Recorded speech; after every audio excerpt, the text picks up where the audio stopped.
call to order the Board of Supervisors meeting for Monday, June 18th, 2018 at 7 p.m. Please call to order. Let's please join me in Pledge of Allegiance, please.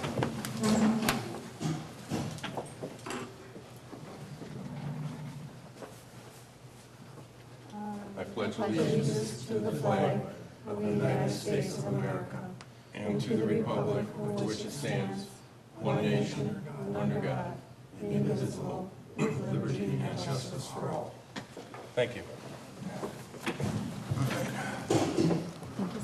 Roll call to establish a quorum, maybe? Supervisor John Stavenus. Here. Supervisor Linda Waite. Here. Chairman Dan Wolfle. Here. Supervisor Jim Nellen. Here. Supervisor Tony Hayne. Here. All right, we have a quorum. Meet and greet, let's go in reverse order. Amy, why don't you introduce yourself? We'll go down and then to the audience. Amy Fleck, County Road P, Clerk Treasurer. Tony Hayne, Town Supervisor, Matthew Road. Jim Nellen, Lori Lane, Town Supervisor. Dan Wolfle, Town Chairman, Bark Road. Linda White, Bluff Court Supervisor. John Stavenus, Supervisor, Whitefish Bay Road. Chuck Tice, Bay Shore Drive. Chad Melke from Sturgeon Bed. Joe Nellen, Warren. John Deal, Whitefish Bay Road. Gary Londo, Kimberly Road. Thank you and welcome. Public participation. If someone has something they'd like to chat about that's not on the agenda, now would be the time to do that. Do I have any comments from anyone? Okay, hearing none, we will move on. First thing we do would need a motion to adopt the agenda, assuming it has been properly noticed correctly. The agenda has been properly noticed. All right, thank you, Amy. A motion to adopt the agenda, please. I will move to adopt the agenda as noticed. I second that motion. Motion by Linda, second by Jim to approve the agenda. All those in favor signify by saying aye. Aye. Motion approved. Okay. Next item is the minutes. Before you, you have the road tour minutes from May 19th. Also the initial Board of Review minutes from May 21st. And the Board of Supervisors meetings from May 21st as well. So, please. On the Board of Supervisors minutes of Monday, May 21st, last paragraph on the first page, do you think we need to mention that the estimated cost of the mural was $1,000? We can certainly add it. We do that. For future reference, if we Sure. ever need to go back, we could just search our minutes and say, okay, the estimate was one, or was that a firm bid? I guess that was a firm. I think she gave it to us pretty much as a firm, unless we made some significant change. So that's certainly fine with me. Maybe just stick it in there, move ahead with this project at a cost of $1,000. All right. Says maximum of 1,000. Her bid said $1,000, I believe.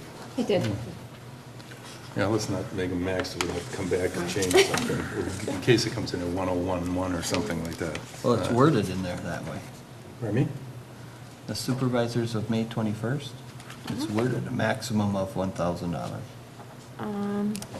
Here? Down here. The mural project, Oh, I'm sorry. not the Okay. Phragmites thing. Wrong one. Okay. So with that correction, I would move to approve the Board of Supervisors minutes of Monday, May 21st, 2018. How about the road tour and the initial Board of Review? Would you like to do all of those from One lump sum, one lump sum? all right, along with the initial Board of Review, 2018 Board of Review minutes of May 21st, 2018, and the road minutes of, May I have 19th. them, May 19th, 2018. Okay, thank you.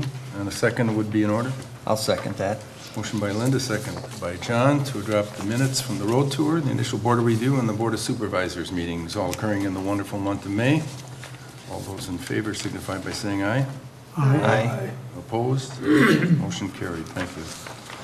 Okay, on to pending business. The first item on the agenda, and I should have mentioned this myself. Well, I'll tell you what, we'll set the date for the budget work session, and then I have today Chuck from Door County IT, and I'm going to move the supervisor's email project and automation up in the agenda to accommodate his time. So let's do the budget work session, and then we'll go to the supervisor's item number 3.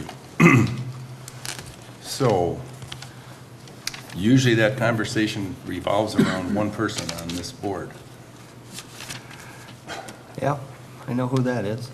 whoever that is. It's usually in early October. I'm gone it's a short one this year. It's from the 3rd to the 8th. So anytime after that would be fine. Okay, anytime after the 8th, and I guess I'll bounce it back to Amy. When would you prefer to have it later in the month for your prep? Have the best set of numbers, or what? I would say the middle of the month is fine. Middle of the month is fine. So how about, And we also have our board meeting there too. we have a board meeting on the 15th, right? Mm-hmm. What's on this date? So we can, you want to do it that next night, the 16th, or you want to move it back to the week of the 22nd? What does anybody have a feeling for? Does it have to be on a Tuesday? No, I just, Or a Thursday? yeah, or a Thursday or a Friday night. Friday, that's fine with me. Friday I night's think not we could- fine with I think me. we could stay off Friday night. I think we can too. You want to do it on the 22nd, Monday night? Sure. Do we all have to be here for that? The budget work session? It's I might Jim. have to do it from the hospital. It's all right, we'll videotape it. There you go. We'll videotape you. It's just a work session, so. Yeah, it won't be the actual budget piece Right. anyhow. So, Do you want it at 5 o'clock? yeah, let's do that, if that's okay with everyone, 5 o'clock. Yep. October 22nd? Correct, it's a Monday. Okay. What time do we have at 6? 5. 5 o'clock. Already lifted it. So if you recall last month's conversation about the email project and what had been proposed through Chad Milkey, who is the gentleman sitting there on the right, who is with Door County IT, which does not necessarily mean it, information technology, I would tend to think. We were looking at that time of trying to install some software on each of your PCs. You all have different platforms. Try to put Outlook on and try and set up a basis for storing emails. The response from that was not overly enthusiastic because of the hardware issue and so on and so forth. So after the meeting, I basically came back and talked to Amy and with some input from Linda. And I said, let's find the money from our budget this year to move this project ahead. And they have successfully found the necessary funds. And I would propose to the board that what we do is we go out and purchase either a tablet or a laptop or whatever, some device that we will install software on to run and to create individual email addresses and also back up automatically so that we have a resource for any open records requests. And at the same time, or shortly thereafter, we would cease to print the monthly packets. Amy would scan those in, and they would be distributed. And for those of you that have any questions, Linda's obviously been doing that with the county for, what, almost 3 years? 2 years plus. I've looked at a variety of pieces of equipment. Depending on what you choose or select, you're roughly right somewhere in the $800 to $1,000 a unit, depending on whose. Most of them are tablets, would fold over, prop up so that you could read the information. Chad would then we would install Office 365, which is a cloud-based software program from Microsoft, and Outlook on there.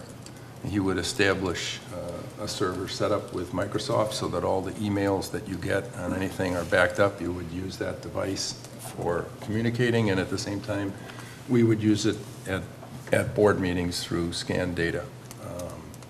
And instead of taking a two-step, which is what I kind of had proposed earlier, this would be, it would still be a two-step process, but essentially all within a matter of a couple of months. We'd acquire the hardware, use Chad to train and implement, and try and get everything switched over in, 90 days or so. And there may, depending on the device, there may or may not be a need for you with the county. I have to clear that further with Jason. But Chad works with Jason Rauer at the county, so he's familiar with that, so we may have some opportunity there. But that's basically where I'm at with the project, and I asked Chad to come here tonight so that if you have any questions about what we might do or how it might work or what level of support you might need, I'd ask him to address those concerns, and then we'll circle back with, do we want to move ahead with this, or do we want to put it totally where we're going to go? Okay? So, anybody on the board? Linda? Chad, would you be like a one-stop shop then, where you would acquire the laptops or the tablets for us, you would install the software, you'd be there for technical support when we need it? Absolutely. And give us an estimate or a firm bid on what all that would cost? Absolutely. I think we're already, Dan and I have been already in that process already, so I think we're pretty well close to being done. Just want to make sure I'm not too, if need be. First of all, so we've been in contact. Up until this point before I came here, I was doing IT work. So I mean, I get done with my normal job and then come do this stuff. If you're not familiar with who I am, I do digital forensics. So I do all the ICAC, computer-related crime for Door County and Kewaunee County right now. So I'm action officer with the Sturgeon Bay Police Department. But when I'm off work or whenever I'm needed, I do a lot of remote support, a lot of on-site stuff that we can schedule. I have another officer that helps, he moonlights, and then I have a lot of the IT staff from the actual government center that will come out to find some bigger jobs and stuff like that. So yeah, I'm available. A lot of the stuff I do remote. So and first when we were thinking about this sort of thing, we were thinking of ways of how you guys have your own PCs, and I kind of, this stuff is normal for me. So for some people, it's like, oh, okay, what is this? I have a Mac, or I have an older Dell at home. How do we bridge that gap and get our email on there? Because now we need to have it so that it's able for, retained for a period of time so that we can be subject to open records requests. And so the thought process was, and other government institutions in this county are going to the Microsoft Office 365. That doesn't mean that Microsoft, it's just a platform they use. You will, to you guys, you won't know the difference. You'll see your the town's email address with your first name. That's the plan. Very easy to use. You log into Outlook.com. You can even do that. Let's say you're on vacation. You don't have your laptop. You have a PC somewhere. You can log in there and check your email from there. So very easy. I'm available to help out with on your phones if you're using your phones. Say you have a printing problem at home, you give me a call. I remote in and we get that resolved. So yeah, I'm available long term. This isn't just one time thing. So whenever you need something, I'm available. So. We would probably just buy the hardware, decide on what, on what device, and then we would then acquire a license, I think, through you. They have a license, or a five-person license. Yeah, Office 365. I think you and I agreed, we talked about where there's a renewal every year, so we're going to do it. You have to give somebody a corporate credit card, or in this case, a town. Right, the town. They would then do the renewal. There's a fee, a business fee to that. And then basically you have access to that product. And so the plan was to do that, but also do the antivirus software the same way. So we kind of want to have that initial defense on the laptops this day and age with concerns that we have for all sorts of different things out there in this world. We want to have a real good antivirus software. So that's in the plans already. That's already been that quote that I provided to you. So I think it's right now the only question is We had some varying difference at times, because at first I think we were going to do just a real quick install on some of the computers. Now we're gonna have to set up the new ones, which shouldn't be much more, so. One of the things, I spent a few minutes today at Best Buy looking at 3 or 4 different models of pretty comparable pieces of equipment. But the one thing that I thought interesting was the ability to write on the tablet. And they all offer a pen. Now, do you have that, Linda? Yes, we have that. Okay, Right. which to me, I think would be a key piece, because when you have a piece of paper, just like I do here, I'm writing notes so I remember, so you could annotate Yep. the document on the screen with the pens. So I think that would be a good add. And you have, depending on the device, it's got to use a detachable keyboard or a fixed or whatever. I mean, they're all pretty comparable. It's just a matter of whom.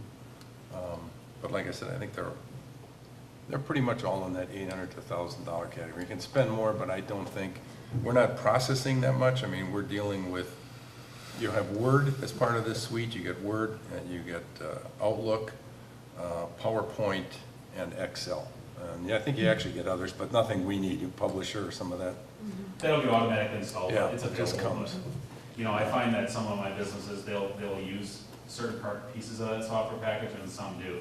Some don't, and that's okay. Then some find out that as the years go by, they all of a sudden start using Publisher because they really like it. You may find that as well, but that's up to you guys. It really is. And then as part of this, at least, well, we can go one of 2 routes, depending on where the board stands. We could replace Amy's machine with a new desktop.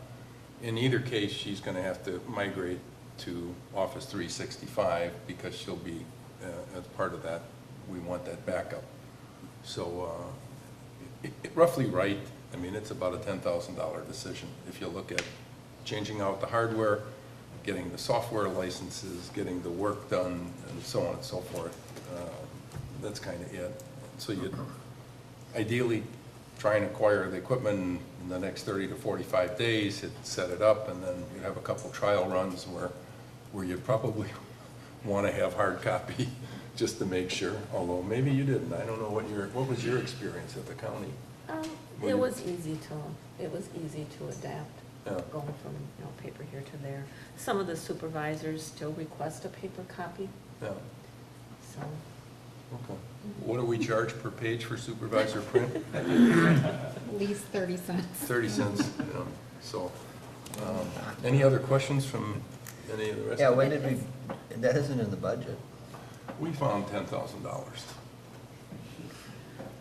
I do have a question.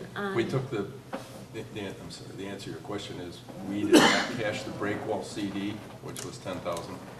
So we're considering using, that's where we would get the funds, For the Whitefish Bay dock? right? Which we agreed in October. And as it turned out, Amy did not, because it hadn't renewed or hadn't Correct. expired. So that's where, between the 2 of them in consultation, where they came from. So, any other questions here?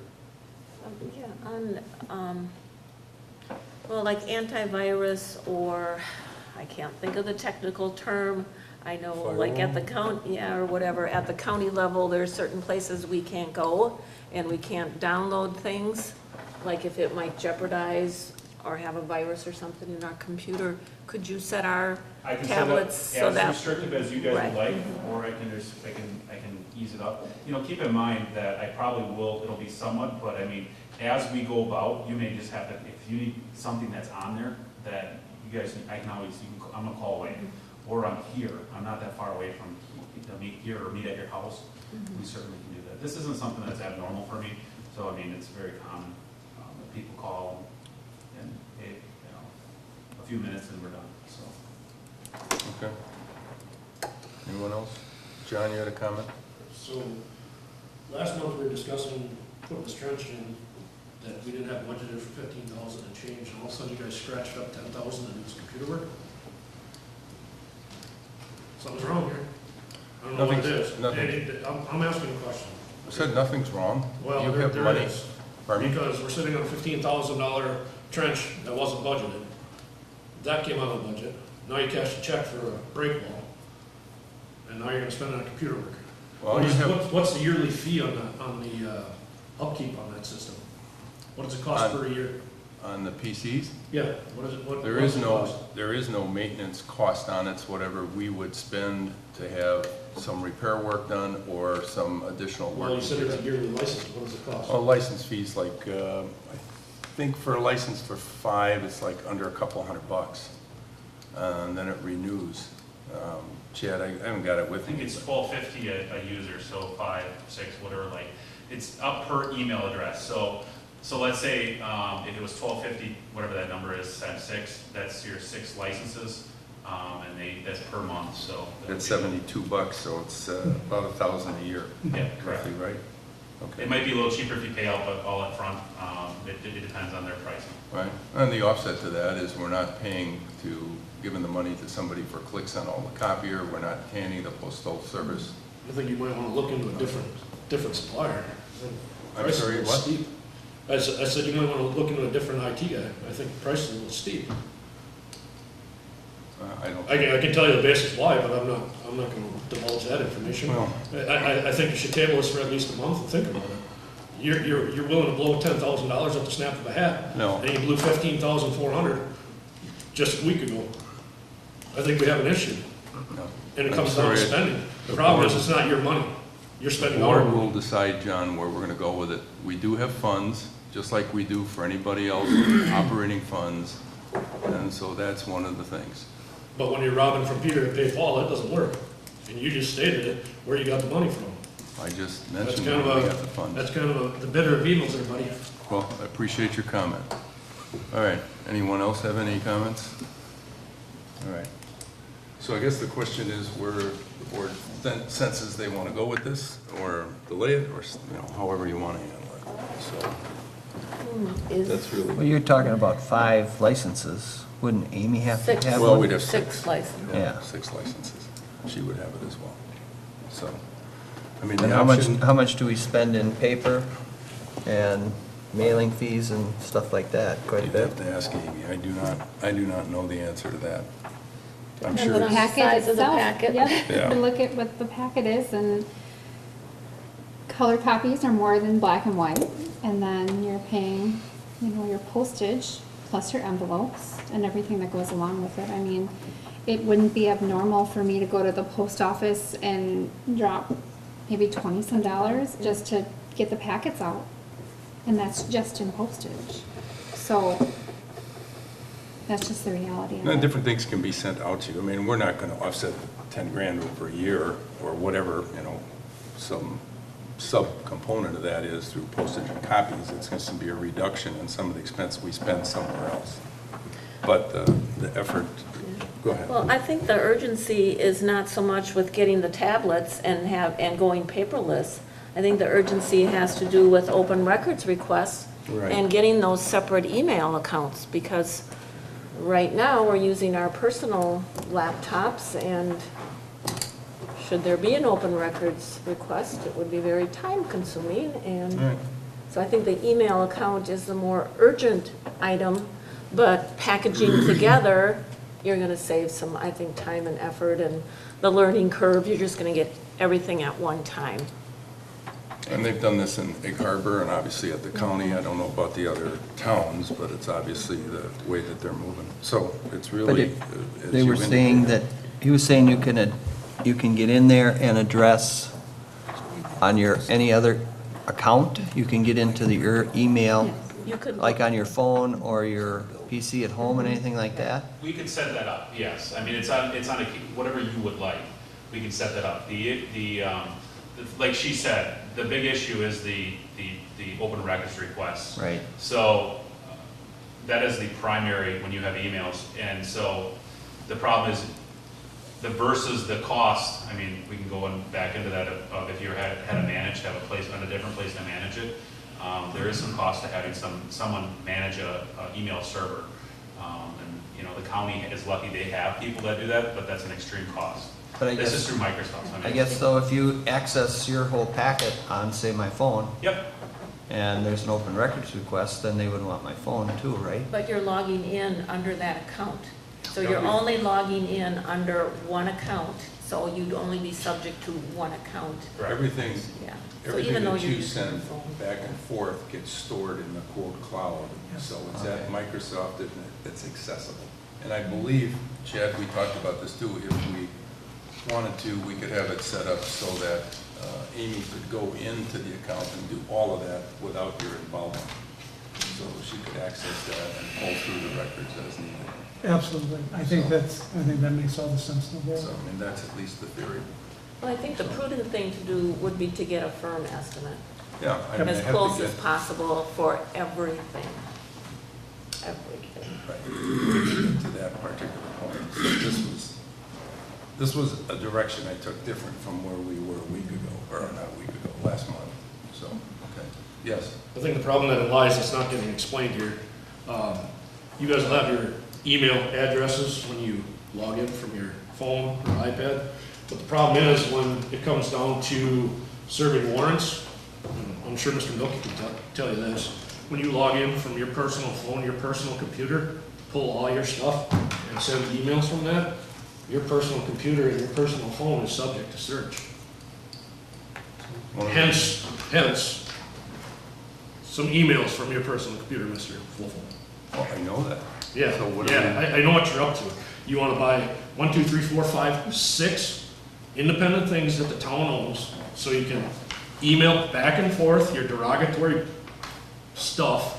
Yeah, sure it is. John, Sure you're it is, out I'm of calling you order. out on it. I'm calling you out on it because you're gonna spend our tax dollars John, to do a little CYA. part of the reason for these is to address open records requests, which, by the way, you are one of the Oh, people. I spend thousands of dollars, my friend. I love it. I'll pay for every copy of every email, every phone call out of your phone, because I have a right to do that. Thank you. I think that the standard of care going forward is going to require us to do exactly what we're talking about right now. I just think that if we don't do it, I think that there's I don't think the information that the town should have at its fingertips will not be available. And we need to get it into the cloud. We need to be able to be responsive. If someone's machine breaks, we know we've got the material. Essentially, it's a data warehouse in the sky. And as somebody changes positions, the historical information is accessible to the next person by just simply going in and pulling that data back. Very much so. So, anyway, okay. Tony, any comments? You've been quiet over there and, No, I'm just listening and learning. okay. I mean, the only question I had was, we will get our packets over the email. Pardon me? I say we will get everything, we won't get the physical, the paper packets anymore. Like in my case, I could print them all out. You bring could. it to me. But the idea would be is that similar device to what Amy is using, you would have that in front of you at the meeting and you'd be able to scroll through. Right, And you could also take, with the addition of the pen, like if you had a comment on a particular minutes or something, you can actually write on the document. It'll save that document with whatever footnotes or whatever that you might put on there. okay. Highlight, you can use it as a highlighter. I mean, there's a variety of different tools. So if you want to talk to something or raise some issue, so I think that would be a key part. I wasn't aware the county had the pens, so that was news to me. But I agree with Supervisor Waite that we should get a confirmed bid. Right. We should figure out which ones we're gonna get to and not leave an open-ended thing here. No, I agree. Because but we've gotten burned in a couple of open-ended things lately, like the dump. We had to get to the point where you wanted to pursue that before I went to the next step. So that's why Chad's here tonight and why I bring it up. And you can take action on it tonight, or we can postpone it a month and you can think it over. I just wanted to get it out there and say this is where I think we need to go, because your preference was to do that versus trying to put it on each of your individual machines as an interim step. So I will leave it up to you. I think we should Well, I would table like it till Chad- well, I would we, like- go ahead. I'm I sorry. would like Chad to come up with a package cost for everything, including the cost of the license, any annual maintenance or whatever. Just total package for 6, right? Right, we would, well, we'd take 5 devices and probably consider just replacing her PC rather than upgrading it. Because you wouldn't want, And she wouldn't maybe- want to use a tablet as her primary Well, device. Egg Harbor, for Egg Harbor, they started with 5 iPads for the supervisors, and then they ended up purchasing an additional one for their clerk. Yeah. I mean, I Maybe don't so have we're any- all on the same page, I'm not sure, but that's what they question is, did. Would she use, does she still use a conventional desktop for her work? Mm-hmm. Oh, okay, so it would, I got it. Yeah, I don't have an issue with that either, I- so, okay. You were gonna say something. I just agree with you that we need a confirmed estimate on a package. We might just well get it from Chad and, Right, you know, I want to see numbers before we actually vote on it. right. But I don't also want to waste his time, so that's why. Well, exactly. You know, that's why I brought it here, and we can do that. Chad, would you have any trouble working through that for next month? We Absolutely can not. define what we're going to do and put it down on paper. Yeah, perfect. Okay. Is everybody in We need a agreement? motion on that? I don't think we, We don't need a motion to do I nothing. don't think we need to do that at this point. I guess I just wanted your agreement that this is something we're going to pursue, and we'll chase it down and come back and then, you know, figure out where to go with it. Our So, next meeting is July 23rd. Sounds good. Okay. I'll come up with something, like I said, conducive to what we just talked about. It'll work. okay. All right, Great. thank you. Thank you much. Okay.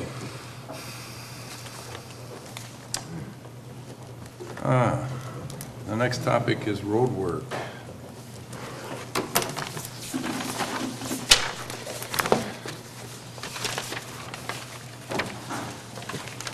So after our road tour in May, I went out and I asked Thad Ash with the county to take a ride with me. I respect his input in terms of some of the issues that we had on some of the roads. I wanted to show him where we had problem areas and gain his understanding of what we might do or suggestion on what we might do. When we left the meeting, we had identified 3 roads that we were going to prioritize in terms of paving. One was Nelson Lane, which we knew was under the LRIP dollars that we received from county/state. The other road was Peterson, approximately a half mile from Jorns to Walker. And the last one was West Shore from West Sylvan Circle to Town Line.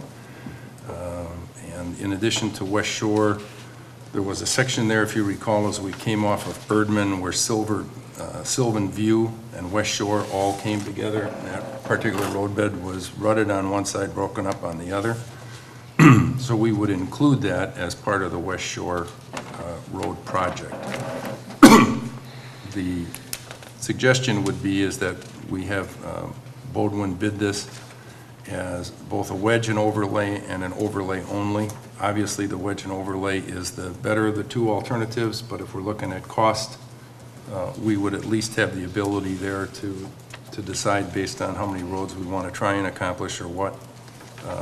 Same thing for West Shore. Nelson's a total reconstruction, so that's not a necessary step. I also went around the town with him to take a look at some of the other roads in different places. The intersection of West Shore and WD, part of that intersection, which is all busting up, belongs to the county. And if you recall, there was a cut line there just past the street signs. He was kind of surprised, couldn't understand what happened there either. But part of that's county, part of it's us. He made a recommendation that we consider doing a chip seal on that road up to Sylvan. It's his position that if we do a chip seal on some of the roads that are still intact but are showing some breakage, that we could get as many as 3 to 5 years or perhaps more on each of those roads but to allow us to better plan for eventual paving, et cetera. What happens with the chip seal is they pour tar into all the cracks, so it seals the road bed, and then obviously they put chip seal on top of it. He Also took a look at Haberly and Martin Road with the same comments. And then if you go into Sylvan View Circle East and West, remember we circled back in there coming off of West Shore, those roads don't get a lot of traffic, but they are also pretty well, I guess I'll use the word alligatored in terms of their surface, and he suggested that we consider chip sealing that. And lastly is Poor Road, and this is just an idea that he came forth with, which is we're going to be hauling, I don't know how many truckloads, Chuck, I'll throw this one out. What do you think of how many truckloads of stuff will be hauled out of that pond? 40 to 45 truckloads. Okay. So depending on what happens to that road after the 40 to 45 truckloads, it may potentially require regrading. And he said they also have some kind of environmental dust oil that you can apply to the gravel road bed. I'm not familiar with it, but he was. And he said if you applied that on the road bed a couple of times, he said it'll harden the surface so that it almost reaches the consistency of pavement. And then he said in the third year, you would chip seal it. And eventually you'd turn it into the consistency of like Apple Road, if you remember that. So he said you may want to consider that. Again, that's all, that Poor Road conversation is totally contingent on what happens after they've hauled all that stone and, not stone, topsoil out of the ponds back there. That represents about 3 3/4 miles of chip seal. It's not necessarily something we have to do, it's something he recommends, and recommends doing it prior to the road breaking up any further, at which time chip seal doesn't become an option. So I wanted to go through that. For those you remember too, we had Birdman Drive, we had an issue there with a fence in the right-of-way, and there was a plowing problem. So I'm doing some homework on trying to understand where we go with that. At this particular point in time, Thad is concerned about that whole area, and the fence makes life even more difficult because the plows aren't getting any smaller, and so it's becoming increasingly difficult to plow that area. In terms of referred to the Highway Department for resolution, excuse me, Apple Road, which is a little more than 1/3 of a mile, we have chip sealed that in the past. It's held up reasonably well. However, the edges were breaking off and there were some holes in the roadbed. He suggested that we chip seal it one more time, but prior to doing that, they would go out and do some individual repair work on the edges and the holes. He said they have a process where they'll get that leveled up so that the roadbed is solid before they would do a chip seal. The cost to do that road with that process is $65-75. That's their estimate. I gave them the go-ahead to do Rudy Road. I mean, I think you all saw that road by the farmhouse is basically shot, and those people have called us a few times asking. So he's going to go out and do that. That's $3,250 to repair that road, and what they'll do is, now they're going to try and wedge it and then pave over it, depending on what's up. But he understands the problem there. He doesn't know quite what he's faced with until he gets at it. And then he'd like us to make sure the boat checks mark that curve so the snowplow doesn't drift off the edge, which is what happened and partially caused the problem. So he's just going to address the end there by the house? Right. I don't recall the amount of footage we measured it off, but I haven't firm On that same, not to exceed. on that same page, you got the hand, it says hand chip seal, the open area isn't discussed, and that's 65, so. Right. Then it's got the same as above, except double chip seal? Oh, I'm sorry, you're on another page. Oh, you know that I haven't left the other We're on one. this one. Sorry. I'll come back to that. Yep. Oh, and then the other ones here were areas where we had broken pavement off the edges, and so they're going out to repair those if they haven't repaired them already. Hold to 2019, well, there was one there that I didn't even realize I knew anything about. Linda corrected me, the old OR. I picked that up somewhere and carried it over, so just ignore that, was my mistake. Whitefish Bay was one we looked at, but thought we could hold off on that for another year. And then we looked at The water issues on Erdman, there was one culvert there, but nowhere near the residents, and there's not enough slope there to install a culvert to help drain some of that off. So there's really nothing that they suggest that we could do. And we decided not to do anything on Dunn Road where the trees were down in the ditch. So that was what I gathered from him. And then I had asked John Kaloji for some budgetary numbers for chip sealing, wedge and overlay, and then Plur Road grading and the dust control. And those are the numbers you see next, approximately 17,000. I contacted Randy Halstead, the chairman in Jacksonport, because they are using Scott Construction to do the chip seals on about 4 miles of their road, sometime I think July, August. And he's already bid that and released that work, and they're roughly right 19,000, he said, for the same thing that the county provides. So you see those numbers. And then I think, John, where you were talking about, this was the estimate that I got from Thad, right? Yep. Yeah, this Apple Tree Road, I would suggest that if we do this, we do it with the hand chip seal, those edges, for 65. He said if you wanted the double chip and seal, which is what we did originally, then it would be 11,315. It's not one and then the other. All right. It's not Apple Tree, it's just Apple Road. I don't know. That's what he picked up, you're right. Thank you. And then Rudy Road, he's got 130 feet by 14. So that was his take on what we should do. So we have enough money in the budget to do, obviously, the Nelson, Peterson, and West Shore. At least it appears on the surface that we do, not having bid it yet. But I think we have that potentially covered. We have 12,000 in the budget for repair, so we have to take care of Rudy Road. If you want, we can also do Apple Road or Apple Tree Road. We can do both of those. All right, Apple Road. And then the other question really would be is, do we want to try and tackle some of the chip seal recommendations that he had, or roll those in the next year?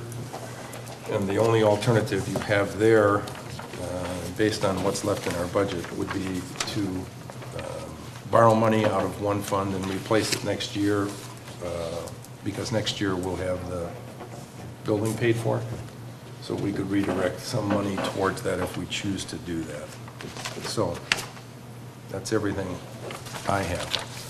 Questions from any of you? Pardon me? You know I always have a question. That's or fine. 2 or 3. You can have 2 or 3. I guess, first of all, I'd like to know why Clark Lake Road from Brower to 57, that was at the top of our list last year, Yeah. and now it's not even in the top 3 anymore. So apparently West Shore Road has replaced Clark Lake Road, Right. which is fine, I guess. Clark Lake Road was .93 and West Shore is only 6. So if you did Nelson Lane, Peterson Road, and West Shore, yep, that's probably your 200,000 right there. Yeah, pretty close. And if you just, I'm not a fan of seal and chip at all. Or chip and seal. Well, first you seal, then you chip, I guess. 3.75 miles for these 1, 2, 3, 4, 5, 6 roads plus Apple is going to be about $75,000. Yep.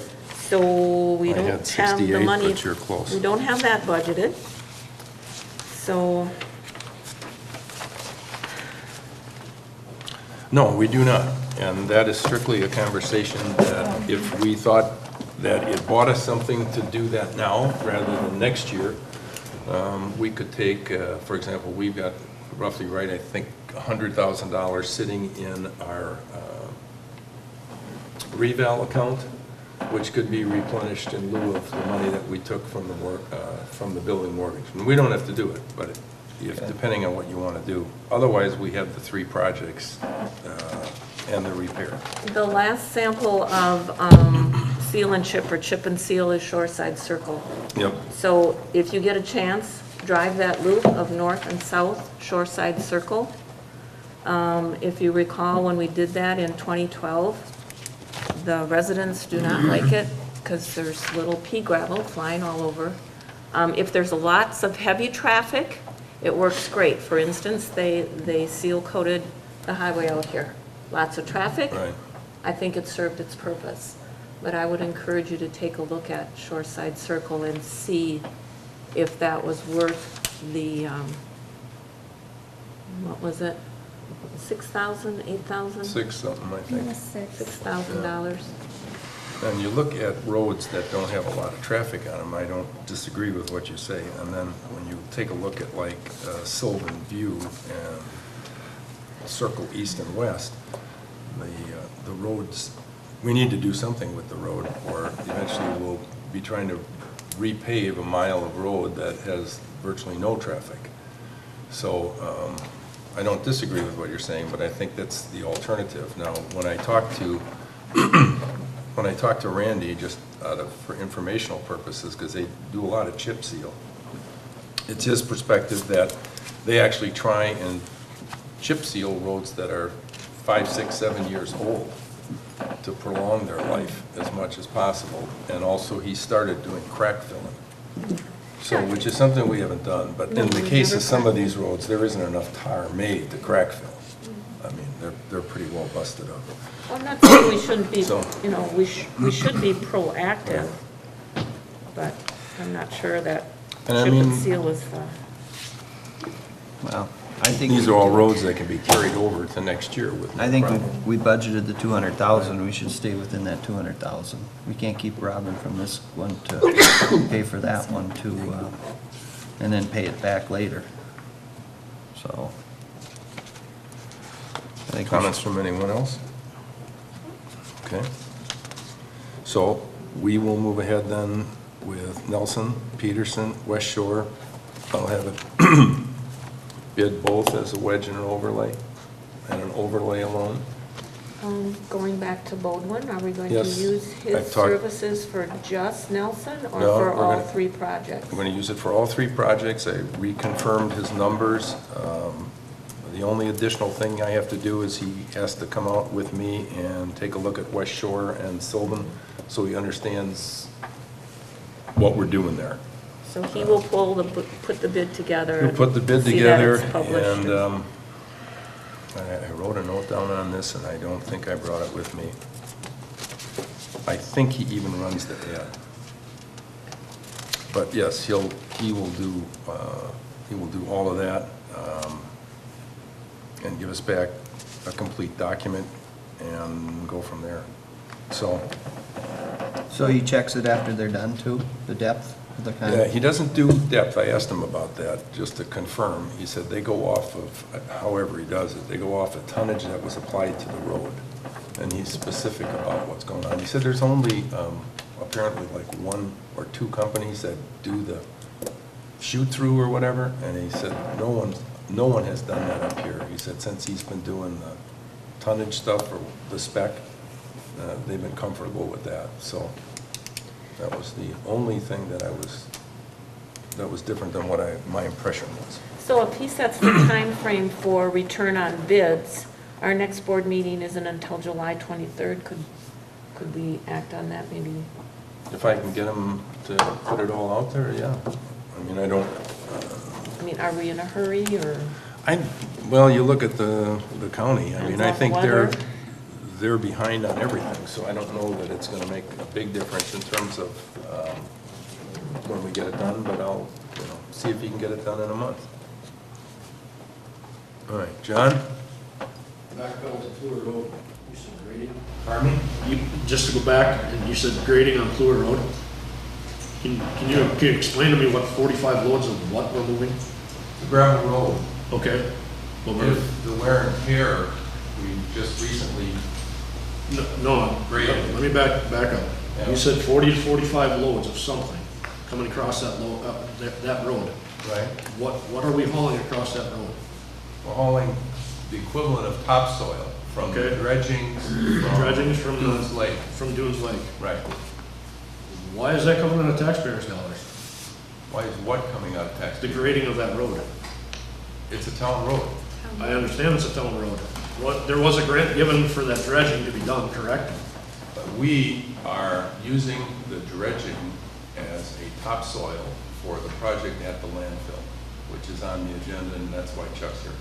So we are using that in lieu of paying $15 or $16 for a yard or truckloads of topsoil that has to be spread on the area that we have done at the landfill. So basically what was no good in the lake, you guys are taking out and putting on topsoil. That's It's topsoil. been determined by Soil and Water that it is nutrient rich, and they are in the process of selling that as a topsoil mix to the landscapers that are in the county. So it is. Oh, you mean like Greg Meisner? It's not a problem, Dan. I'm just wondering why it keeps coming out of our taxpayers' dollar. We got a $15,000 trench there that I mentioned last month that she's been brought up to Mr. Meisner and Doorland Preserve LTD. Where'd that go? They could pay 50% of that. Why are we paying for it? Why are we paying for it? We already paid for a trench. Why are we paying for it? Not once, not twice, but at least 6 times now. When is the bleeding gonna stop? Honestly. Honestly. I Do you think, guys John- not know negotiation? There's 5 of you guys sitting there. Okay? I'm blaming everybody for this one. I'm sick and tired of hearing the excuses. The dump was leaking for 20 years. That's BS. Because when this crap came down, if it was leaking for 20 years, all 5 of you are guilty for even thinking about stepping foot on that and not approaching somebody else to reclaim it. I'm sick and tired of our taxpayers' money getting pissed away. Plain and John. simple. You can negotiate this real simple. John, You get the dirt for free, we have to grade the road. It's real simple math. thank you. I It's not appreciate your comment. checkbook, that's the problem, Dan. It's not your checkbook, it's our checkbook. It's really getting sickening. Really? Well, No, it is. Really? It is. Thank you. Appreciate your You're comment. damn welcome. You're Think welcome. about it hard, my friend. Thank you. I'll do All that. 5 of you guys. This is a joke. Especially Chuck. I'm sure he's getting paid for standing there watching that trench get dug. Right? $15 an hour? 17? What is it now? I Yeah, couldn't exactly. possibly tell. Keep stuttering. Keep stuttering. John. I keep calling you out every time. You're done. Thank you. No, I'm not done. Call. You're Give me done. a reason why I'm out of order. Give me one reason. This is a board discussion. Nowhere does it say that I have to give you any more forum to talk or discuss your opinion. You're right, but you gotta give me a reason to tell me why I'm out I of don't order. have to do any reason. You do. That's it. No, I do not. You want the legal description for it, my friend? You do whatever you like. You're done, sir. I don't Okay. think so. By no means. Quit spending our money, pissing it away in the wrong direction. Plain and simple. Goes for you too, Linda. Don't give me the look. Don't start with me. If it's any consolation, John, we regularly grade. I don't wanna hear about it. Okay.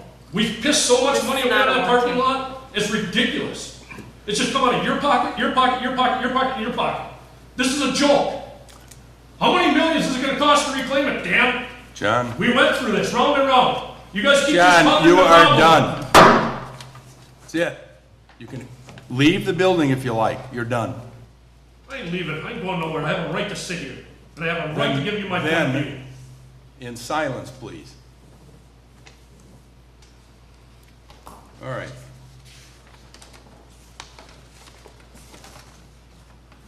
Sorry for the disruption here. It wasn't destruction. It was the facts, my friend. So, any other comments? This is what we're gonna do with the roads. You wanna put it in a motion, we're doing these 3 roads? Okay, well, I will make a motion that we engage Baldwin Engineering to prepare and publish the appropriate bids for the following projects: Nelson Lane, 1.07 miles WD to County T; Peterson Road, 0.53 miles West Jorans to North Walker, 2 separate bids there; and West Shore Road, 0.6 miles West Sylvan View Circle to Town Line Road, Okay. 4 bids. I'll second that motion. Motion by Linda, second by John, to deal with Nelson, Peterson, and West Shore Road. Any further discussions? If not, all those in favor signify by saying aye. Aye. Aye, opposed, motion carried. We'll see if we can get it done by July. Or the bids, I should say, back by July. Okay.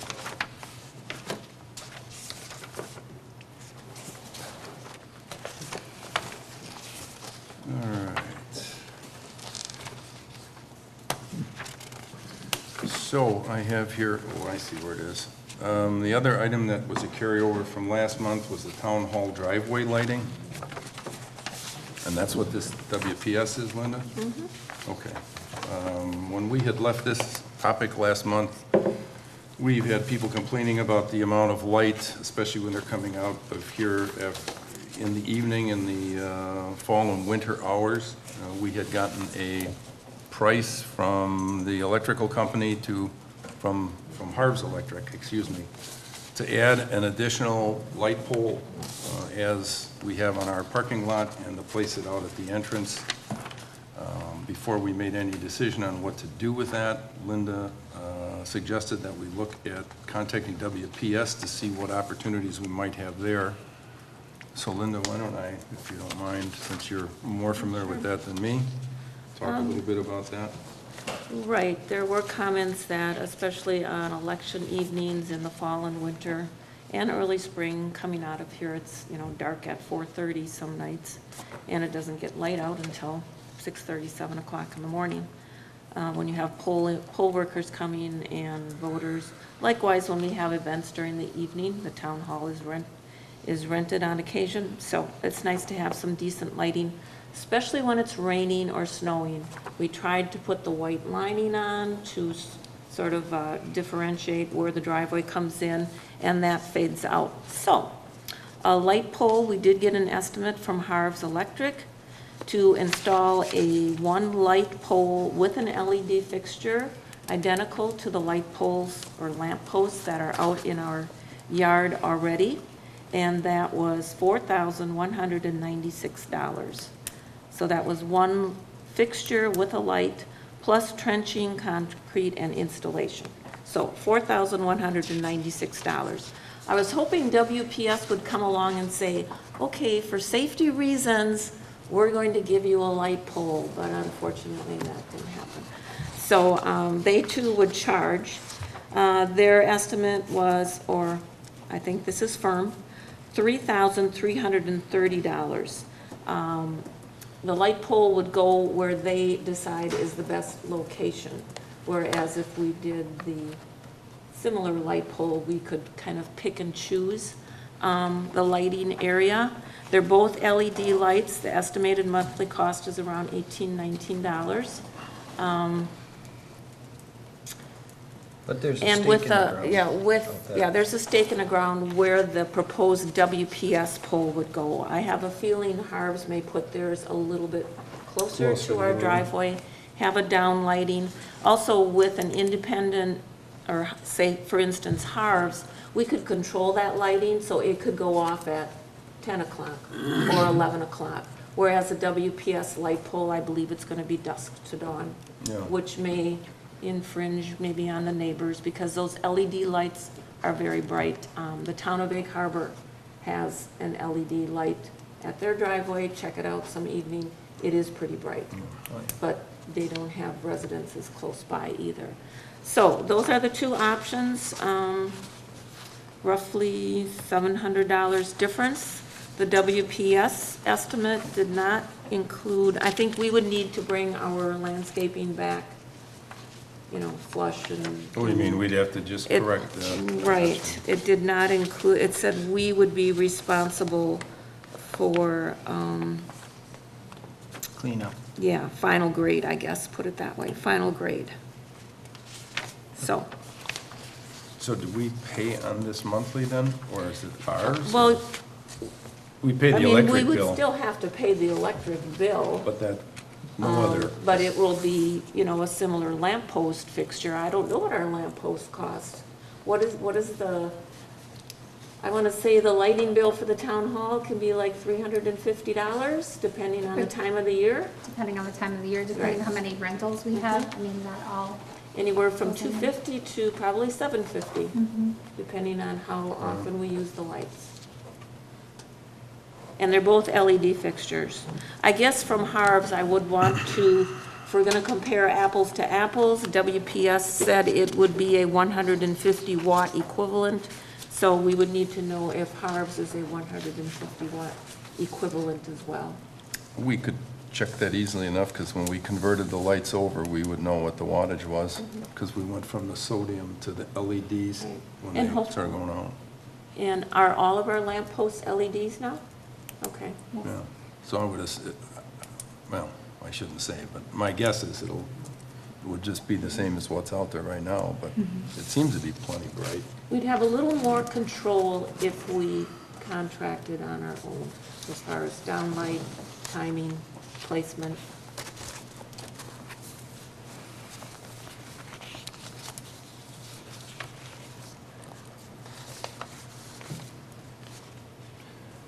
I think a lamp post that matches the other lamp posts would look a lot better than another pole in the lawn. But then on the other hand, if somebody picks off that pole, the lamp post that we have to buy a new one, we have to replace it. If they pick off the power pole, public service is gonna come and fix it. Well, then we'll have, like the one that's out, you can't quite see it, but I think that's probably it's back there. 3-foot concrete pier that goes on. They can still break. Oh, yeah, well, I'm sure. But I mean, I think we'd have some relative protection, not necessarily indestructible, but that And would be. there's really no urge, I mean, it would be nice for a safety Right. perspective to get it out there as soon as possible, especially with the fall election coming up. But again, it could certainly wait until the 2019 budget. Yeah, what do the rest So, of you feel? that process. We've gotten all the homework, so we can carry it over into 2019 and just budget it out in October? Or if you think the urge, or it's urgent enough, we can do it as an exception. Well, I personally would like to have the nicer lamp post and spend a little extra money, but I would like to push it out into the 2019 budget and then budget for it. I'm okay with that, but one thought is they're not gonna do that in the winter. Well, yeah, so it'd have to be done in the spring. Yeah. I wonder if we could cut that in half and have them put the concrete in, so that and I wonder how much of that would be, how much our bill would be if we had them do the prep work, but not. If you're gonna tear the lawn up, you're gonna tear it up once, and be done with it. Yeah, no, I agree, but I'm just saying, if we put the stuff in, so if we did it in January, they could just come out and put the post up in the light. His bid indicates trenching, concrete, sonotube, and installation, $900. Okay. So most of the cost And is tied to the light. $32.96 for the light fixture. So, But that cost might go up, because if you don't put the light in, they might not put the wires in, they would just put conduit in. So there might be a little bit of a cost for conduit, so that they could pull it in the middle of the winter. Because otherwise, they wouldn't be able to pull the wire in. yeah, because otherwise, we won't be putting anything in there until the ground's thoroughly thawed, which would be April or May of next year, if we want to do that. I mean, that's just Well, we've been living with it for 8 years now. Okay, That's my thought. that's fine. We want to roll it into 2019, that's fine with me. We got where we need to, we have most of it. So note for 2019 budget file? Yep. Same with Tony and Jim? Yes. Good? Okay. Okay, we will do that. Poor Chuck, I could have moved you up, Chuck, sorry. I should have thought about that. Landfill. Chuck popped in here tonight to give us an update on that. Chuck, why don't you just take it from there? In your package, you should add some nice 8x10 glossy color photographs from the landfill.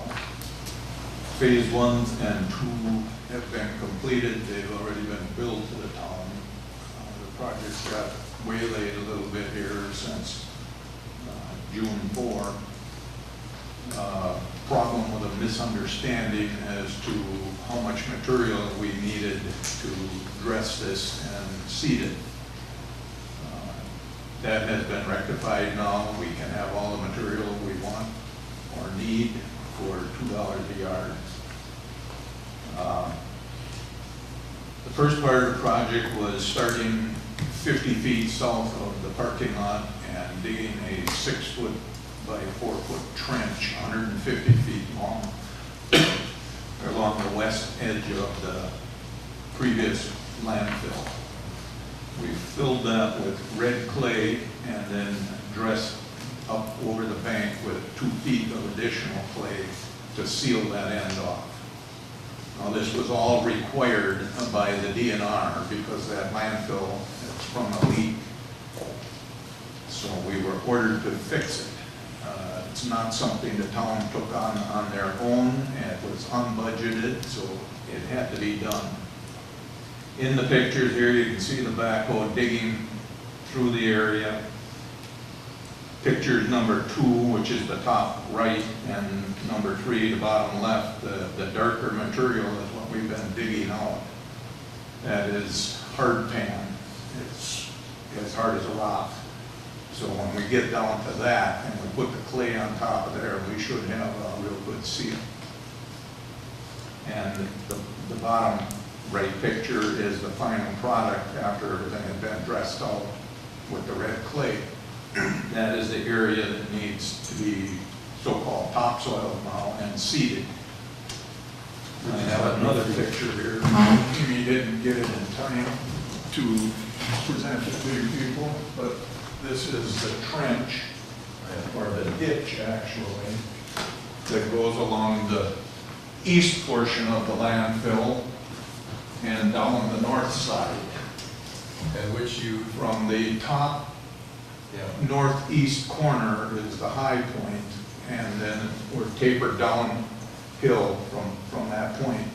That will catch all of the runoff from up above and hopefully divert it around the landfill rather than through it.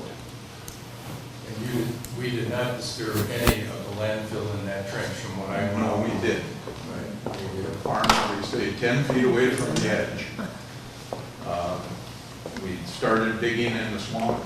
We had permission through DNR to dig in that wetland Right. and fix that landfill. That was the primary goal here. So parts 1 and 2 are done. I got a phone call today and made some more phone calls. The misunderstanding has been straightened out. We're ready to go. I got a hold of Lily Day, Tim Smith again, and he said after the rain we got yesterday and today, it might be a couple of days, but once we get going again, we'll get out there. As far as I know, the machinery is still sitting there. He left it there, so we will get back on that project. As far as the fence goes, that fence was approved last year, but it never got accomplished because of the weather. So part of the materials were bought last year. We bought the remainder of the materials last week, and the fence will go up within the next few weeks also. It's a 220-foot long 3-wire barbed wire fence starting at the road or the driveway and going east up to the end of the parking lot approximately. That's to keep people from driving up over the ditch and rooting up the property. And then there's another spot halfway up the hill, an opening of about 50 feet. That will be fenced in also.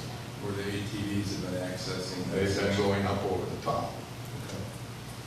So once that's all closed up,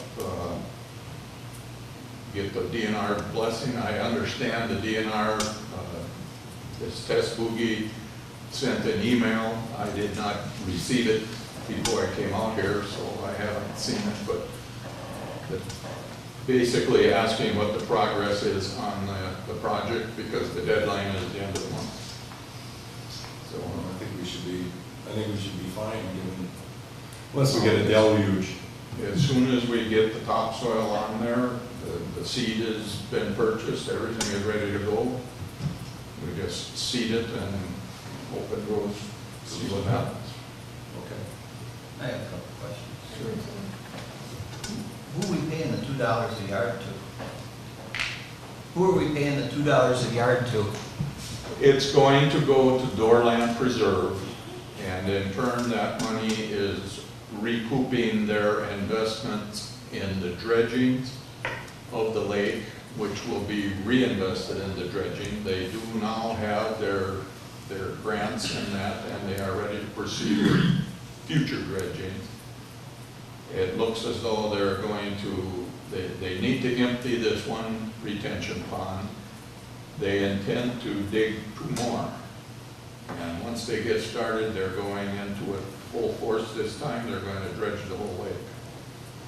I guess, So, and the other one is, Greg Colthurst, I thought was gonna be here at this meeting so that we could ask him for some money.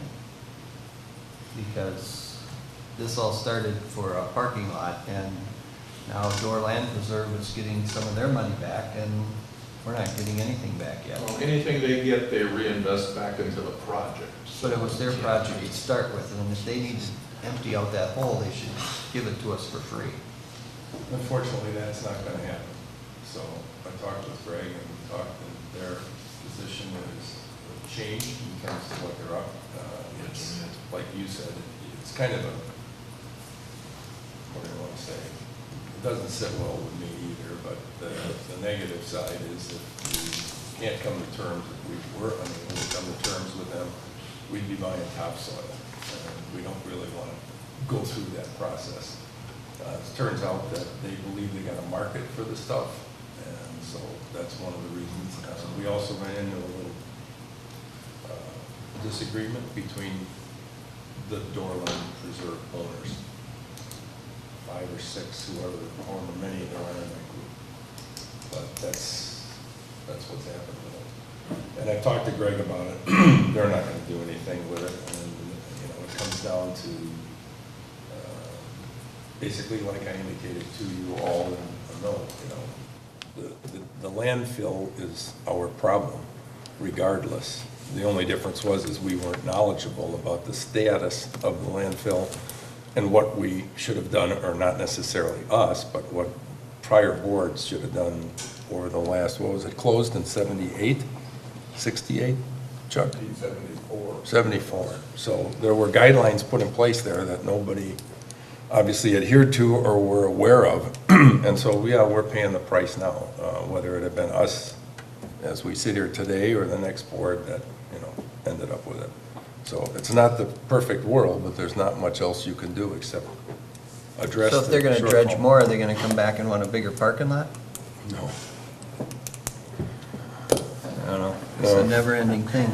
I know. I mean, the effort Maybe that you should fight the grant money for Doorland Preserve. It's just that easy. the effort that we undertook to enable them, and you have to look at it this way. Dunes Lake, even though it's surrounded by private property, is still a public lake and will be. So people are going to access the lake. They will have traffic on it. They'll have people going down through Geisel Creek, and it was a decision by Soil and Water to save the lake. If you remember going back to when Chuck chaired was it the Dunes Lake ad hoc watershed? And that was, 5 years ago, 6 years ago? So, I mean, we went through this, whole thing back then I know. in detail and made the decision after the fact to do the right thing. And as it turned out, doing the right thing kind of bit us because, that uncovered all the DNR issues that we weren't aware of. And so now we're paying the price for fixing that, and hopefully that'll take care of it for the future, and not only this board, but subsequent boards will know what to do to maintain that the way it's supposed to be. You can see that this issue of the lakes is not only the town of Sevastopol. The city of Sturgeon Bay has the same problem with Little Lake, Bradley Lake. They had the same problem out in Forestville at the mill pond.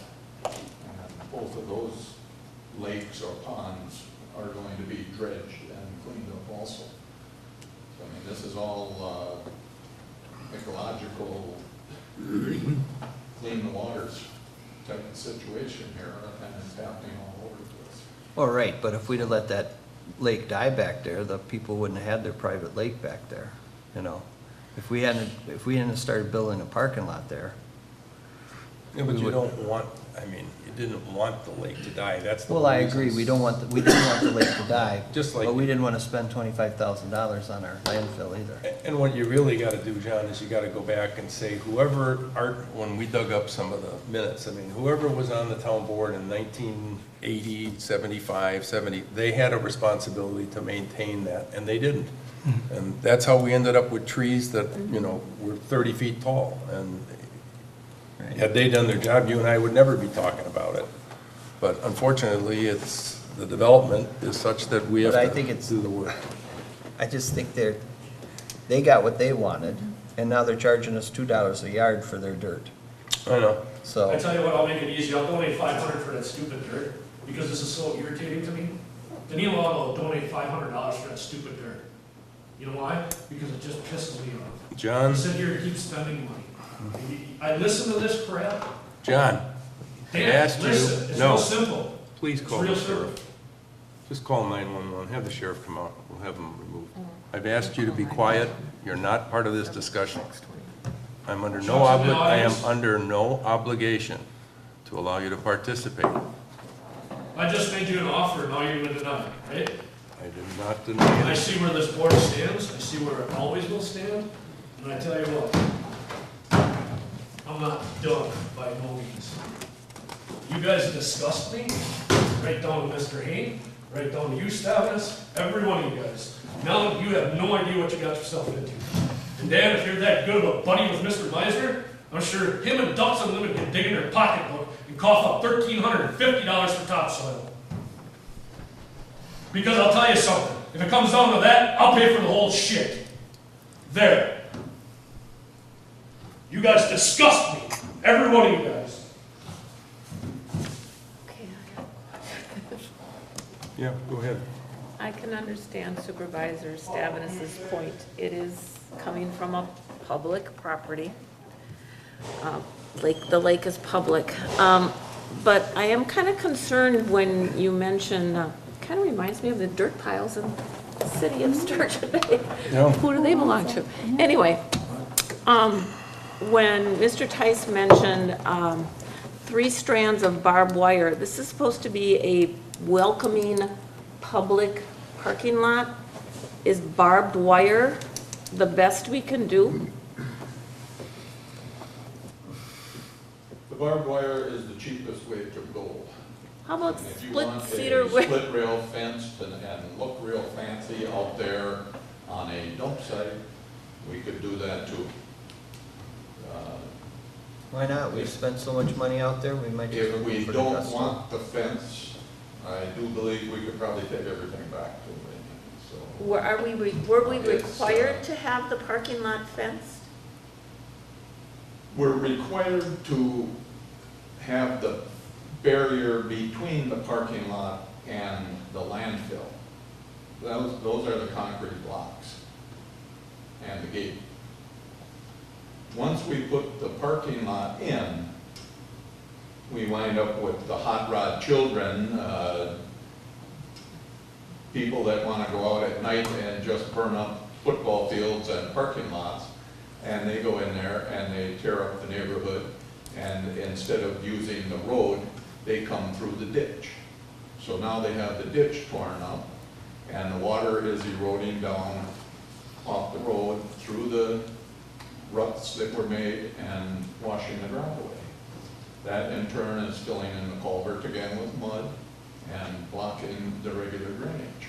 So I'm to just- me, I'd put up a hurricane fence, but the town didn't want to go that route, so barbed wire is the best way to go. I'm just saying, It if will I, allow the animals to go through you, deer can jump over it, rabbits can run underneath it. Hopefully motorcycles, four-wheelers, and so-called SUVs won't go through it.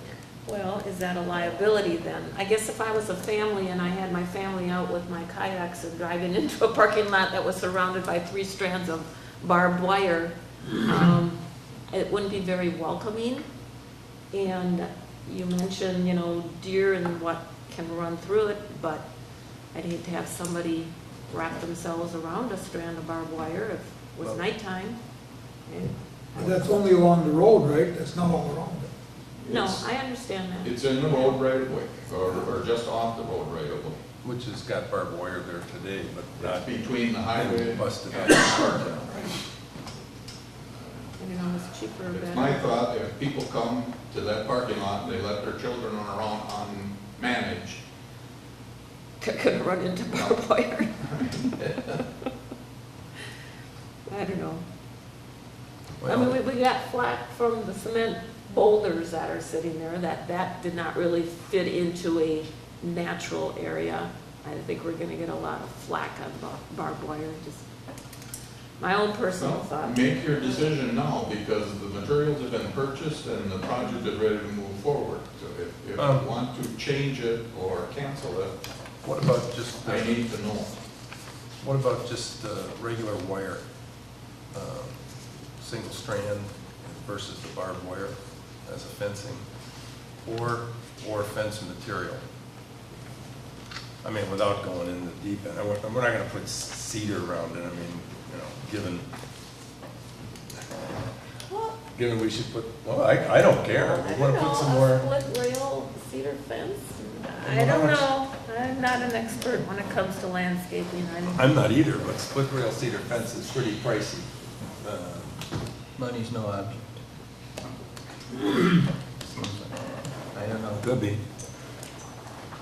Maybe Well, auction could we of- ask Mr. Londo his opinion? He lives right across the street. I think the barbed wire is not a real good choice.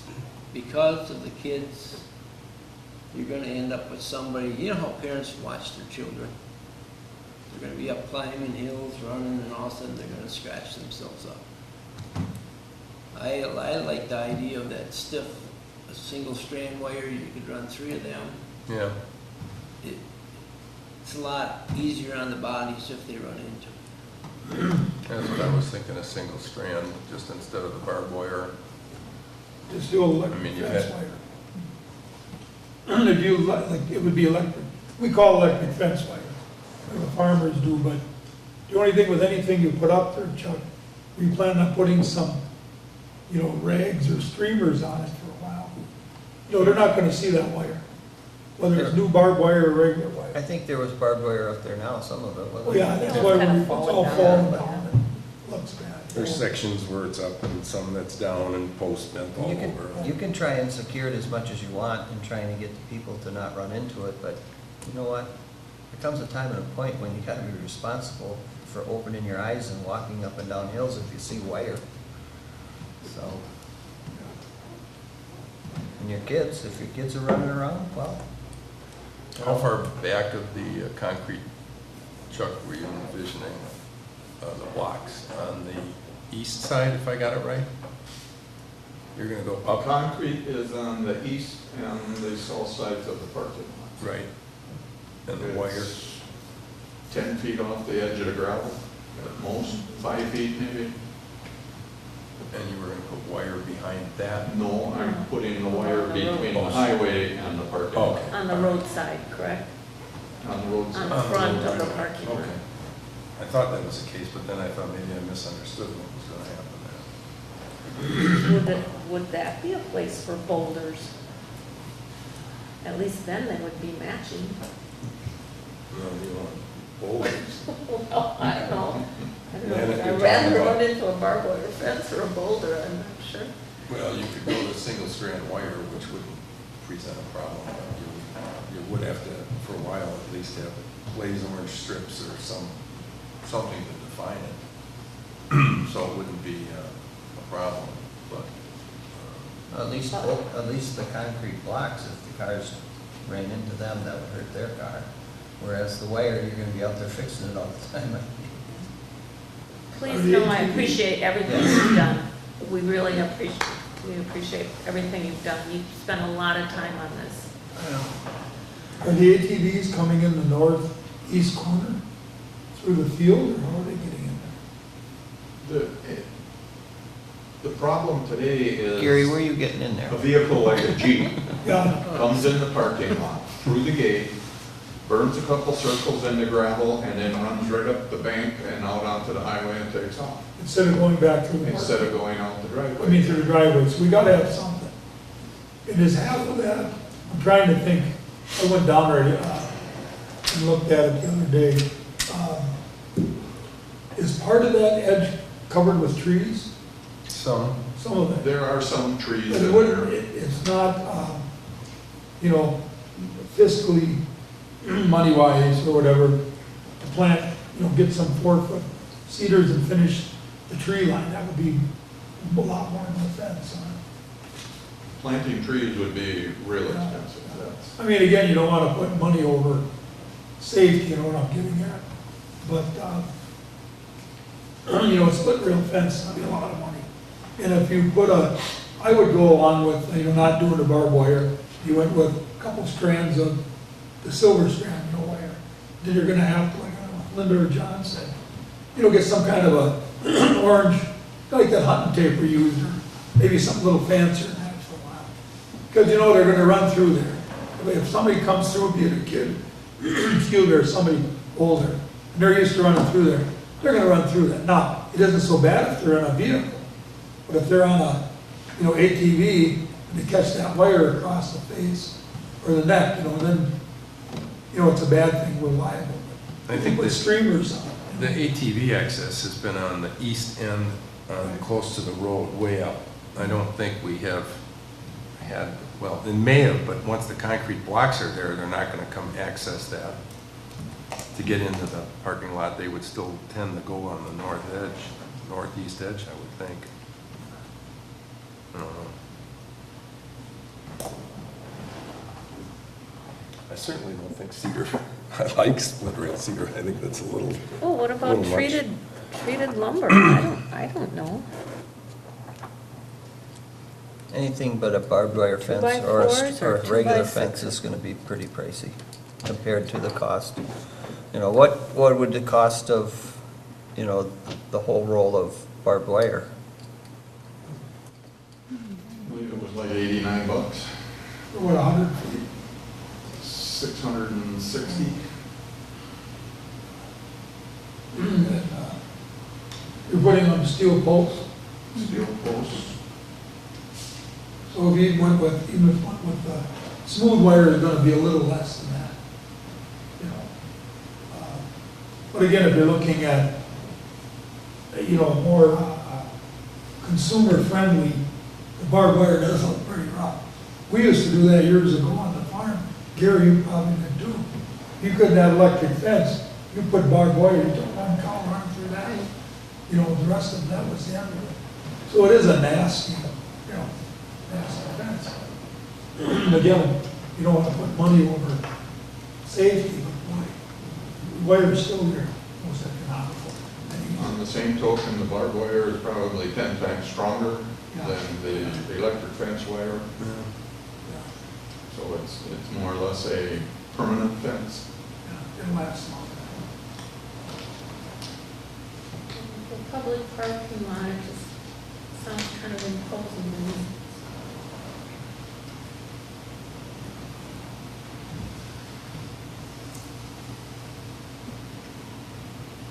Does it make sense to, what is the cost of putting up that barbed wire fence? What is the cost of putting up that barbed wire fence, Chuck? Mostly labor with. Yeah, Mostly it's going to be labor. You're probably going to have $600-700 stuck in it by the time it's done. okay. And your fear is if you don't have a barbed wire fence, no one's gonna, they're just gonna run over it? You never know. They could run through the barbed wire fence too. What if we, go ahead, I'm sorry. Well, right now, with nothing there, they're running through that. They're not even worrying about the driveway. They're just gonna keep Regularly, are the they road. regularly running up and down that hill, or is this a one-time occurrence that we saw tracks? It's happened more than once. Okay. I don't know, but I believe, Gary, you may have put some new, or not some new, but put some of those older fence posts In their way. in the way. Did you do that, or? I'm not admitting to anything. You know, when we built the town hall, Carl Schultz came along with all of those cedars. Now, I know he's got some land, I don't know where they all came from. Did you know by chance? I think I mean, he donated all of those Right. cedars, which obviously have taken off off. of Glidden Drive somewhere. I'm wondering if we could contact him and see if he has a supply of those cedars that we could put in there and maybe just string some temporary, take, you know, the single strand and cordon off an area with some tape and put some cedars in alongside of it, so eventually the cedars become the fence, and we don't have to worry about that. Gary? Yeah, I agree with that too, because I got a lot of cedar trees, we could just take them over there and stick them in. I mean, it depends on what size you want. Well, whatever size would fill the gaps. I mean, the problem obviously, as you saw with John, how excited he was with any money we spend over there, we'd like to minimize any additional expense. Right, right. So, but if Carl and you have some cedar trees, and then maybe you just string the single wire as a temporary measure with some flagging on it, so that to give us some time to deal with that. Maybe then it's not so, that's not so objectionable, and over time, once the cedars take hold, then we can take the wire down. As long as they're deer resistant. You're gonna need a Well, backhoe. they're- The cemetery at one time was looking to get rid of Trees are lots not of pine trees, Yeah. pine and cedar. How big are they? You need a backhoe to dig them out, and a backhoe to dig them in You really wanna go that big? there? Well, I mean, yeah, but, well, if you go, what would you go? 2, 3 I feet? wouldn't go, you know, you take a row of 4 or 5 footers that you can get in there, dig a hole, you plop them in, cover them up. It ain't gonna take much. Then you take a couple of little ones, various sizes in front of that, make a double row, and it's gonna conceal. I mean, if you got a 5-foot tree and they're gonna run over that, you know, you're not gonna stop. Yeah. And that would be reasonably priced. $2 a tree. That's kinda how. I don't know, what do you think of that, Chuck? I mean, as an alternative?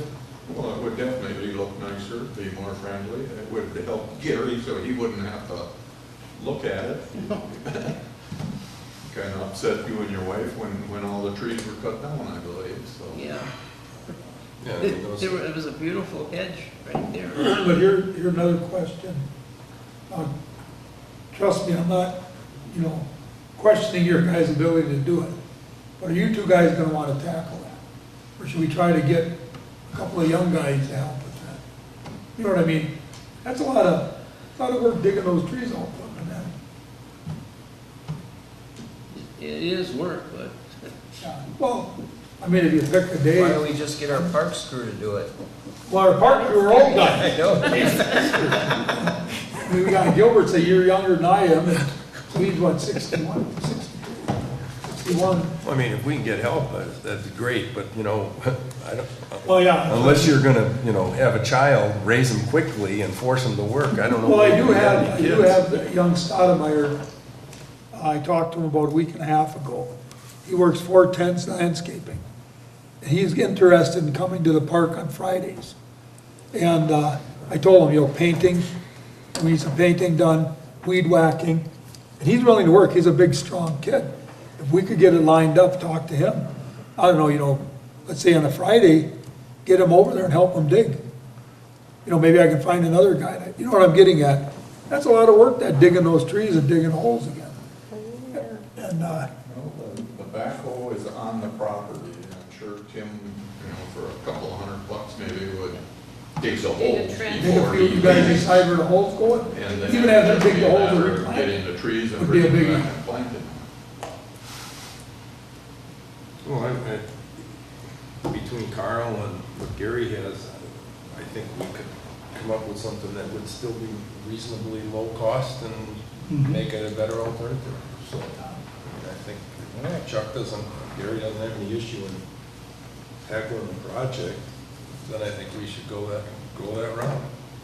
So, That makes sense. Would this be a good time to plant, or would fall be better? I'm assuming we're gonna get dry weather somewhere along the line here. Would fall be better for planting, or doesn't it matter? They definitely will need to be watered. Gary, you got enough hoses? I can reach that. Water. I mean, I don't know. The cedars are, I shouldn't say it, I think they're reasonably hardy, but, Well, they'd be coming from the same area. Right. 'Cause, you know, you take a wetland cedar, like that gentleman on the highway over there with his pond, yeah. his cedars are already starting to die. So were those wetland cedars you're putting on a hill, that makes a difference. Dryland cedars will, they adapt to. So if you're getting them, let's say from your place, it's the same area, so they should do well any time of the year. Should be. Do we have cedars on the property already? No, we cut them all down. We did that once. That's what started this whole thing. That could be an option. He's gonna want us to reconstruct those cedars. Tamaracks too, they got tamarack there, they got cedar. Fine. Right. Chuck, why don't you see if you can get him to dig you a trench while he's out there? And we'll contact Carl and see if he's got any trees, or Gary's, whatever we could. Yeah. You guys figure how many trees you need. But I If you got enough, It looks like 120 feet, 220 feet. 220 feet. But there are trees intermittent in There that are line. some brush. Our brush isn't. How many trees would you think we'd need to put in there? 10 very large ones and 150 You small. put 2 rows, plant them 6 feet apart. Yeah, roughly. so 200 feet, 6 feet apart, 25 trees. Right? 25 to 30 trees. You need. We could look back there, as long as we're putting dirt and everything, there's a lot of trees back in there, we could probably grab a few of those that look nice. You're thinking of putting them 6 feet apart, next row, put one in the middle of this. About 75 trees, Yeah, I mean, one row, yeah. 2 rows, Well, I was thinking, staggered. yeah, 35 or so. What did I you say? think you planted one every 6 feet. There are a few other things in there you may not need, So would you? I would think at least 50 trees would do it.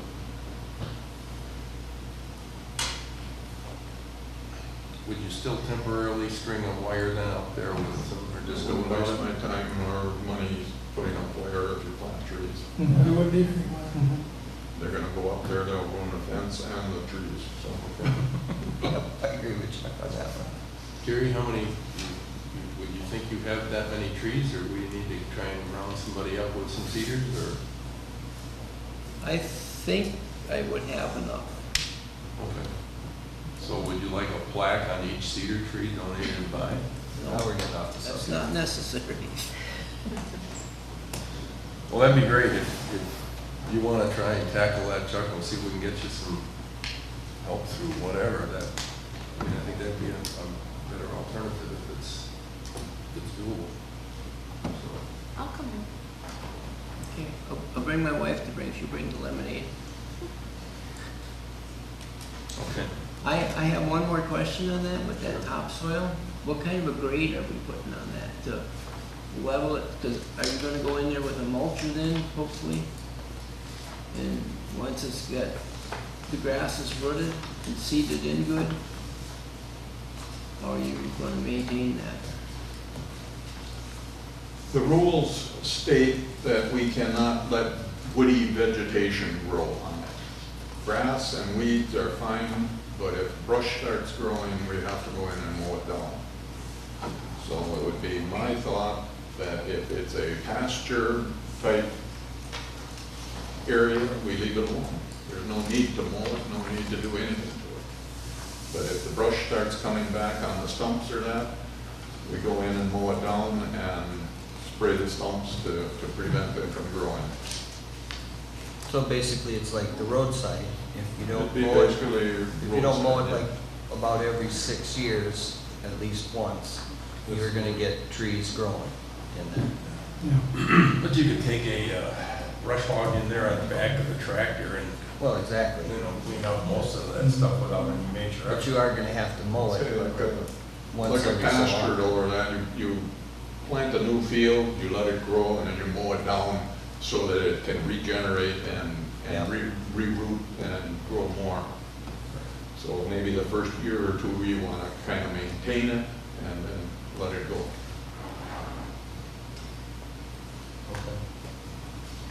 Are we still under the same timeframe, Friday, June 29th? Yep. And do you need help, or are you working with Amy as far as supplying the narrative and all that? Not at this point. I've got it pretty much under control. Tess will give us a little more time if we need it. She understands the situation up there as far as the weather. I will be answering her email tomorrow. Okay. You'd copy the town, if that'd be great, Amy, just so we have it on. So, is there anything else from the landfill? Otherwise, I think Thank you. we'll be done. Thank you much. Thank you, Yeah. Chuck. Thank you, Gary. All right. Thanks, Chuck. All right. Believe it, we're actually going to get to new business, which thankfully we only have one thing.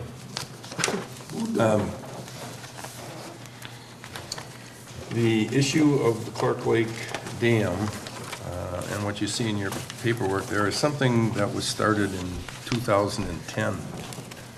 And for a variety of reasons, didn't get completed. But as a result of wanting to reduce the chance of someone being injured down there at the dam, it's our intention to string a cable across the dam from the farthest north point on the riprap, the metal wall, and to place a half a dozen, I think they're 12 or 15-inch basketball-sized orange buoys on that cable to restrict access. I filled out the paperwork and have submitted it to the DNR, and I don't anticipate any problem. They have given me some preliminary feedback on a couple things that we needed to change, and Amy and I are working to revise that paperwork so it can be sent back to the DNR and they will approve it. Once this and the appropriate ordinance are done, we would have to post the ordinance at Town Line and Shower Park, Shower Road boat launch, which really isn't a boat launch, it's just a road going into the lake, but they do have signage there, so we would have to post it there. And we need to do an ordinance, which is actually the next item on the agenda, for the control of watercraft, prohibiting them from Clark Lake Dam and spillway. And so we have that ordinance, it's 2018-01, talking about how this is enforced and who it's enforced by. The only concern that the DNR expressed regarding the ordinance, because they have a draft of it, is that chances are the only time that the DNR will enforce this is when they're in the area, if people are going to go in there. But they do patrol the lake on a regular basis, so if they were to find somebody, they would then deal with that issue. Right now, we have a lot of people that take their kayaks and whatnot and go down into the opening, and hopefully this will cause them to think twice about doing it, and we will update and post. We have signs posted on both sides of the dam currently, but they've been there for a long, long time, and they need to be redone, so we'll just have those remade and reposted in the same location, so no change there.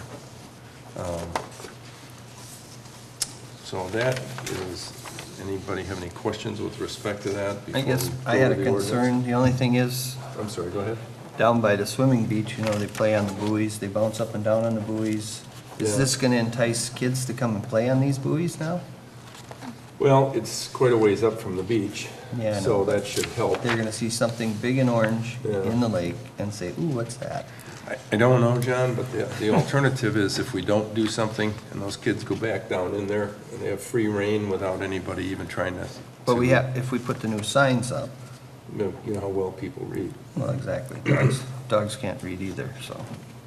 Any rate, it's the recommendation that we take that action to reduce the probability or chance of something like this happening.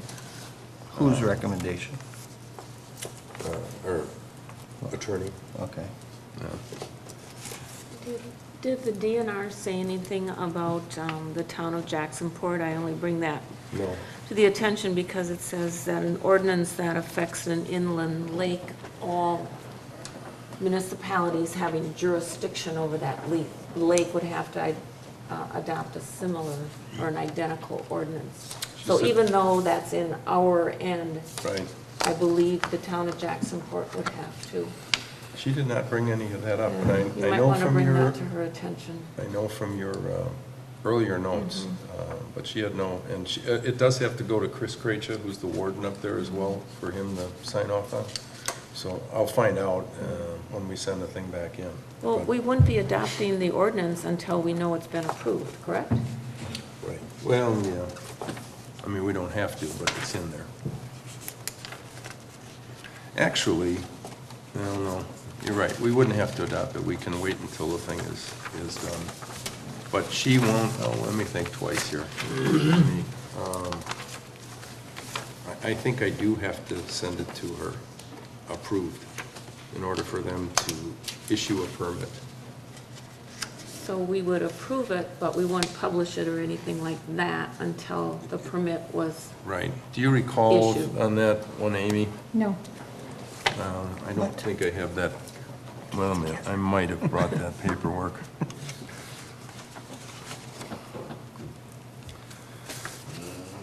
Hang on, I did, I brought it.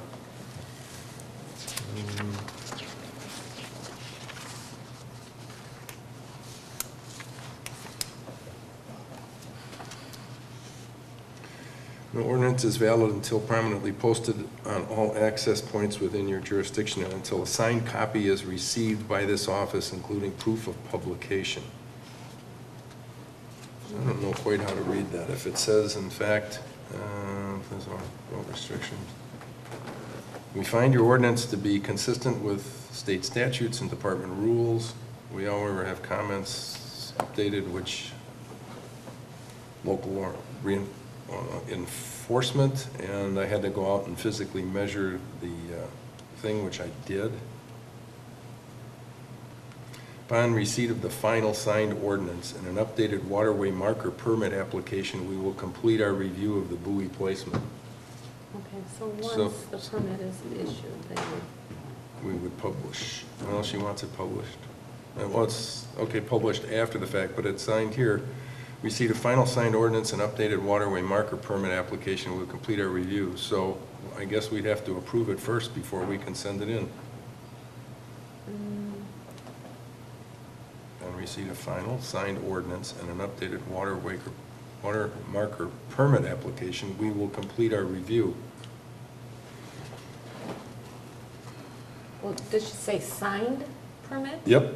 Upon, well, they have to sign the permit, No, right? no, it says, upon receipt of final signed ordinance. So we wouldn't Okay. have a signed ordinance until we voted it in, correct? But we wouldn't do an ordinance until we know we have a permit, right? Well, I don't know.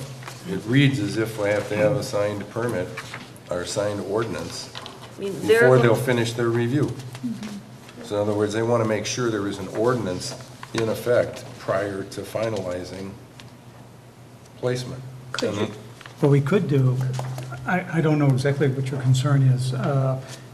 You know, what we could do is make an effective date and say the ordinance shall take effect upon passage in the day following its publication and subject to receipt of the requisite information, whatever we need from the DNR. Or could you send her the application and permit completed as you have it with an attached, draft ordinance? She This has is what- the, oh, she has it. that. That's why she sent me this Oh, back. oh, I sent okay. this, I'm sorry, I sent this entire package into her. Oh, okay. And she sent it back to me saying, these are the things that I need you to do, which was, and that's why I'm saying, I think So that she had no concerns with the drawings and the application as submitted? the only thing I had to Oh, do okay. was specifically measure the distance from the dam to where the cable's going to be attached, and I had to tell her how wide the cable was gonna be and how many buoys we were gonna put on it. And then we went back and forth regarding law enforcement. And then she sent this document telling me that I needed to post the ordinance, blah, blah, blah, and that's it. So. Dan, let me my ask a impression. question. Go ahead. This gets to an issue that I know that the board has dealt with in the past. This permits the DNR to enforce the ordinance. Correct. And, of course, we don't have a code enforcement officer. What about with the sheriff's department? No. Do they get out there on that lake? Do they? I don't think so. I know they're not inclined to enforce any of the town's ordinances. When we went with some of the other ordinances that we were putting out there, the sheriff's department didn't want anything to do with it. Right. The no wake and some of the other stuff like that out there. Is that because they want us to pay them in order to, for them to devote any enforcement, before they were to attempt to enforce it, is it that they want to be compensated for it? No, I think they just, I think it was something that they couldn't do a local ordinance or something. You have Leo to have- chased it down a number of times, I don't You remember. have to have a I mean, state the staff entity and- to, Right. but Because at one time, I know the town was in discussions with both the sheriff's department and the police department to see if we could get one or the other to act as a code enforcement officer with regard to town ordinances. And there seemed to be a readiness to do that, but I think it came down to what it would cost the town in terms of getting them to devote the enforcement resources. right. One of the discussions that I had with the city administrator going back when we were talking about renewal of our fire coverage, they have I forget what they call them, you see them driving around, it's like a junior officer. Community Service officer. And he said they would be willing to make a community service officer available for certain things for us if we wanted to look at that. Now, that was the prior administrator, but that was as close as we got to having somebody that had a quote law background or, enforcement. Otherwise, our only option would be to like write a citation on our own and then process it. Okay. We didn't have any luck with the sheriff, but we could certainly look at see if the Sturgeon Bay might want to entertain that again or not, I don't know. It may not as well, I mean, they come out there and someone say it's a city cop and, get into an argument over whose jurisdiction is it, but I don't know. The only way that we can get the DNR to do it is by having the ordinance. So if he's out there and he has a problem, that right now they won't do anything. And they're just trying to discourage us from picking up the phone and calling every time we see something. They've got enough on their plate, and the wardens used to have more. Most of the wardens or rangers used to carry guns. Yes. And the majority of them now are not doing that.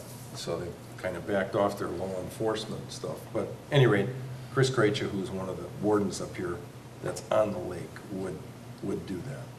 So, but based on what I see, I think we would need to approve the ordinance in order to complete the package.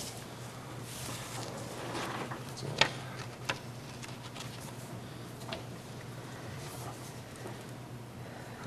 How much is it gonna cost to anchor that thing?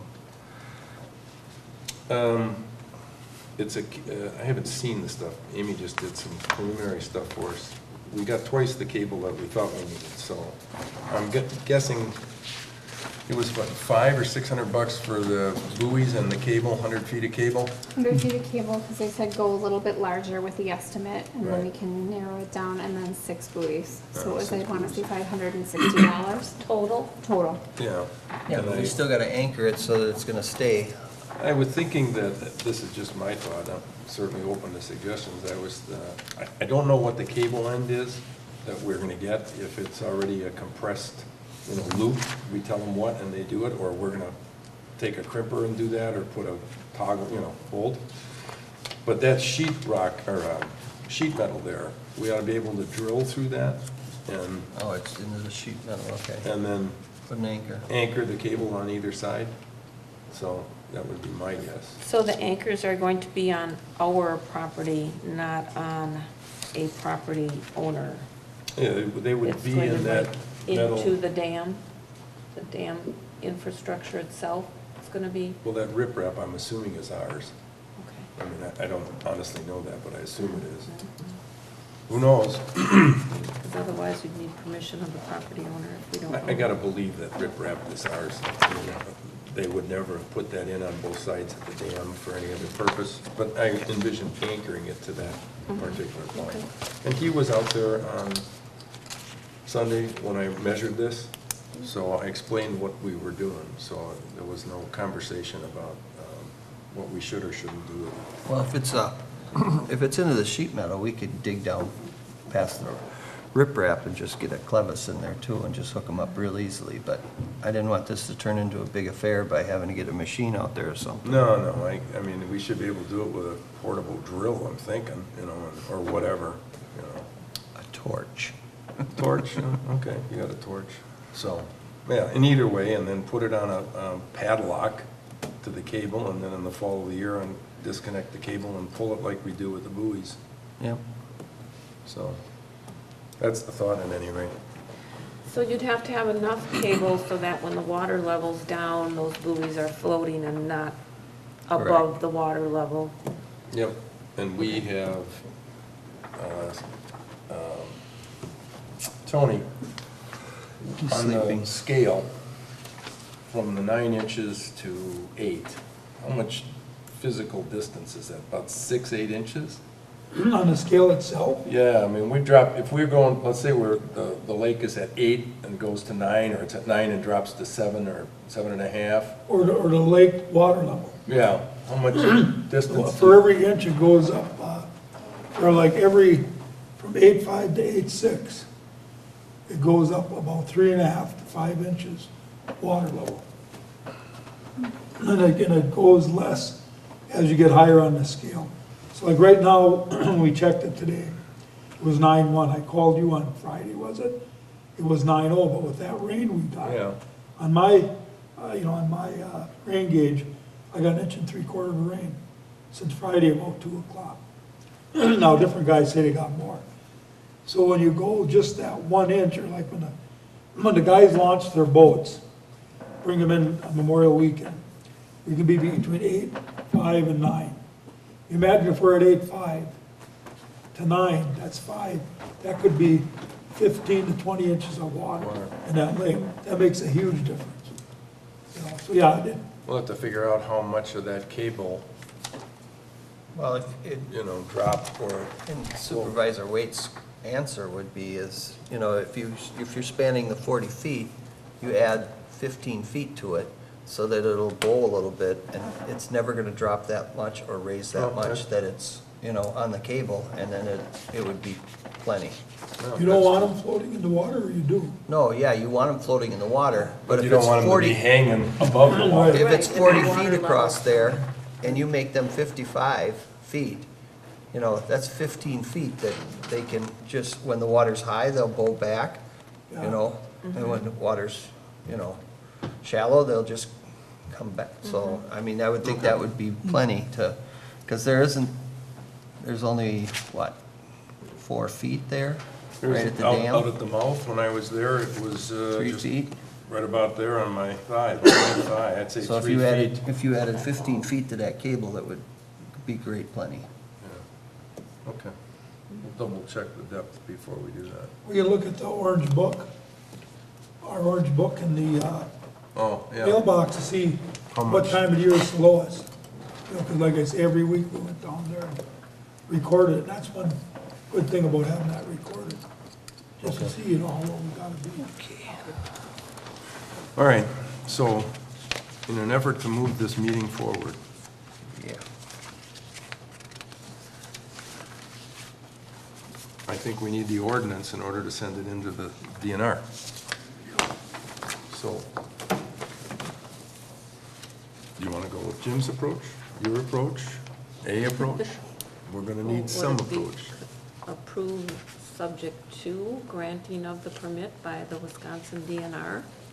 Mr. Chairman, you could always do the ordinance now. Approve it. If you don't get the permit, you rescind the ordinance. We don't publish it. We just don't publish it, we won't have an ordinance anyhow. Well, let's just approve the ordinance as is. If we don't publish it, it goes by the wayside Right. without complicating it anymore. So I move to approve ordinance number 218-01 for watercraft prohibition at the Clark Lake Dam and Spillway. Okay, we have a motion from Tony, a second from,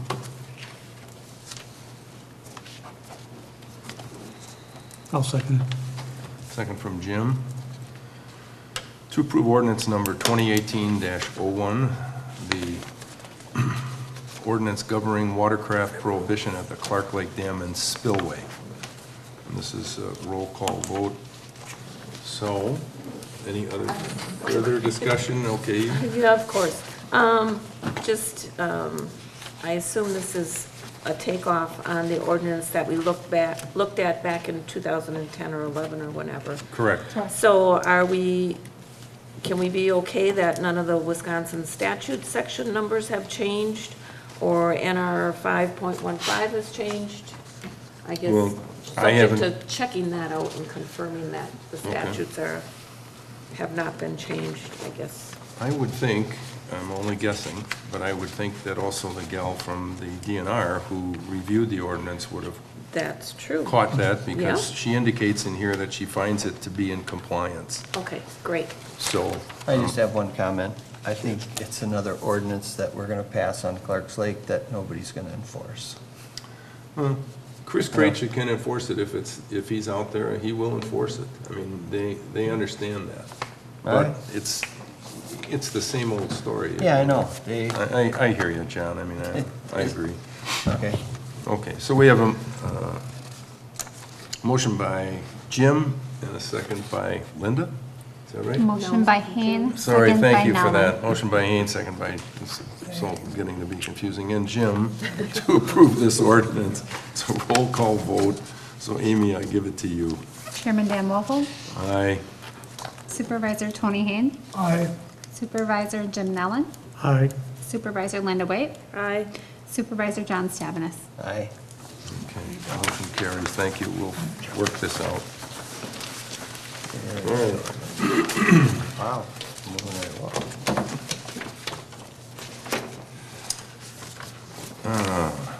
Back to the meeting, huh? So we have financial reports you have in your packet from June 2018. Fund balances, budget versus actual, January through May. And you have the transaction list by date. And Amy is going to tell us if anyone has any questions.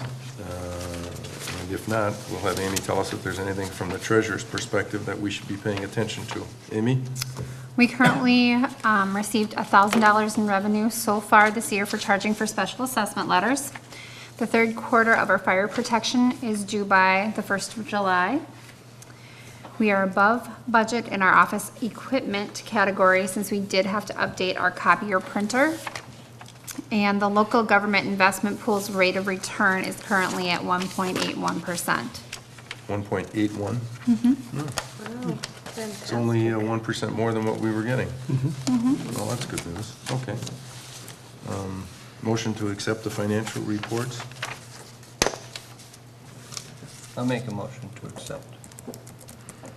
Motion by John, second by I'll second the motion. Linda.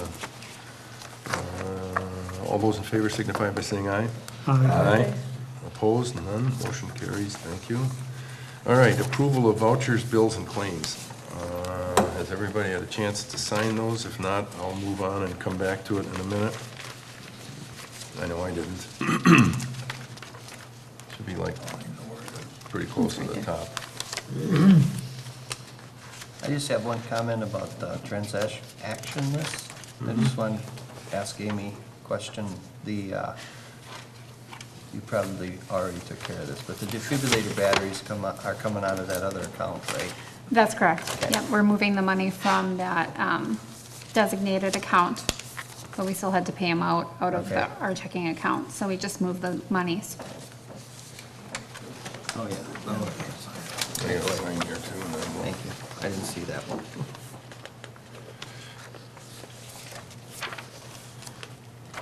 Okay, so let's do the approval of vouchers, bills, and claims from May 22nd, 2018 through June 18th. I will make a motion to approve the voucher bills and claims as indicated for the period May 22nd through June 18th, 2018. A motion by Linda, a second from I'll second it. Tony. Linda and Tony. All those in favor signify by saying aye. Aye. Opposed? Motion carried. Thank you. Oral committee commission reports minutes. In there you have the property management committee, which I think was chaired by this guy Chuck Tice. Oh, there you go. Hey, Chuck. That is the only thing that you have in your minutes, other than anybody that has anything they wish to do orally. Jim? I just mentioned that the pay committee met. There were, Laddie brought to our attention the fact that that one or more of the batteries in the backup system, power backup system, may need to be replaced. He's talked to a technical group in Green Bay, and they've looked at it, and they're going to get back to him and give him an idea of how we might address that. It appears as though, and there's no immediacy about this, but Laddie's preliminary sense is that they will say replace them as needed going forward.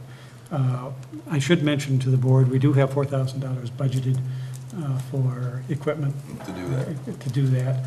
The other thing that I wanted to mention is that there is there's a so-called Teleview server, which is a costly piece of equipment. It's 9 years old.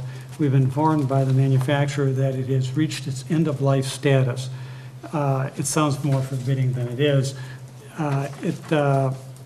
They have offered us really three alternatives with regard to that piece of equipment. One is that we can buy a new one. A new one might cost as much as $10,000, $12,000. That we can extend we have a service agreement. It goes through end of February 2020. We can extend that for up to 3 years. It's important that we have that service agreement because I think twice now the server has had problems, and the company that has sold us the server was very good. They took it back and promptly sent us a new one. Or we do nothing and let the current service agreement run out at the end of its term, as I said, which is the end of February. The big committee looked at this and recommended that we purchase an additional year of service protection, which will give the board the opportunity to determine whether or not we want to replace it. That gives us almost, I want to say 30 months to decide that. If something happens to the machine, as I said, it's working now, and it's been a relatively good machine, then it gives us plenty of time to decide what we want to do with it. If we happen to buy another machine, a server from the company that provided it to us, that sold us the current model, we can credit against the purchase price the accrued service fees. But this led to a further conversation among the members of the PEG committee, and that is, this is required if we want to broadcast anything on the PEG channel. If we don't want, if we were to cease broadcasting on the PEG channel, we wouldn't need this particular server. Which led to a much more involved conversation as to going forward, what do we want to do in that regard? And I think that what the committee would like to do, and I've talked to the chairman, I've had a very preliminary conversation with Linda, is to get on the table or find out what the townspeople would like us, how they would like us to communicate with them, how they would like to communicate with us. The reason is that Charter Communications did make an effort in the closing days of the last session of the legislature to terminate the payment of any further franchise fees. That would be a devastating blow to us because we fund the PEG channel entirely out of those franchise fees. It didn't pass, it didn't get out of committee, but they've fully indicated that they want to go back and address that issue. They have told Charter has informed Laddie that they have absolutely no interest in putting $1 into the PEG channel and moving to a high definition as opposed to standard definition, which is why when you look at it, it looks pretty cloudy. They also won't tell us exactly how many people in the town actually subscribe to Charter cable. We know that probably less than half of the town residents actually get Charter, and of those, of that group, we know that there are any number of people who do not elect to get cable, but they'll buy broadband from Charter. So there's a question in our mind as to how many people are actually taking advantage of the PEG channel. That's not to say we shouldn't have some device to communicate to town residents. I assume everyone is aware of the fact that we do put all of the videos that Laddie takes, and we put them on YouTube. And we do have an opportunity when he does that to, we find out exactly how many people have gone on and taken a look at it. And YouTube is, in some regards, is much more user-friendly than the PEG channel because people can stop it, they can back up, they can take a look at it. I don't want to prejudge the issue. I'm not suggesting that we're going to abandon the PEG channel. I'm simply saying that this is an opportunity to take a fresh look at it. And I don't, you know, having had high speed, I'm not sure I know the answer to this myself, but Laddie probably does. You don't need that high a speed to access YouTube, at least is my recollection. We're not talking about the PEG channel right now, we're talking about YouTube. Correct. YouTube is very good in this regard. They allow people with low-speed internet connections to get a lower resolution, which of course means that the picture doesn't look as good, but right. you can still view it. And if you have a better connection, you can get a faster transmission. Is that what you're asking? Yeah, because the issue that we always came across with Charter and, well, the community as a whole, the center of Sevastopol, for the most part, is without cable. They're without internet, high-speed internet or cable, and those people that are out there either have, you know, they're using cell service or something which would support all of the YouTube. So, I mean, they could access that if they knew about it. If they'd get some. They have internet in some form or fashion, they'd be able to see YouTube, although of course faster connections will look better. Yes. Right. So your point is well taken. If it appears as though YouTube, and there are lots of ways, there are many social media opportunities besides YouTube, but it appears as though that many more people in the town have access to YouTube than probably have access to the PEG channel. So it gives us an alternative, and I think you were talking about some process where hopefully you're going to try and capture some of that feedback through a survey. That's correct. Okay. Extending the service date for another year will run roughly $700 700 to 900, depending on we buy 1 year or 2 years. It would be $900, I think, for the 1 year. Okay. $900 would buy us an additional year, and that gives us, we think, plenty of insurance. Okay. Any comments? If we could go back to the Property Management Committee, we are back on track, so we did have a meeting on Thursday, May 17th. The next meeting of the Property Management Committee is Thursday, June 28th at 3 o'clock.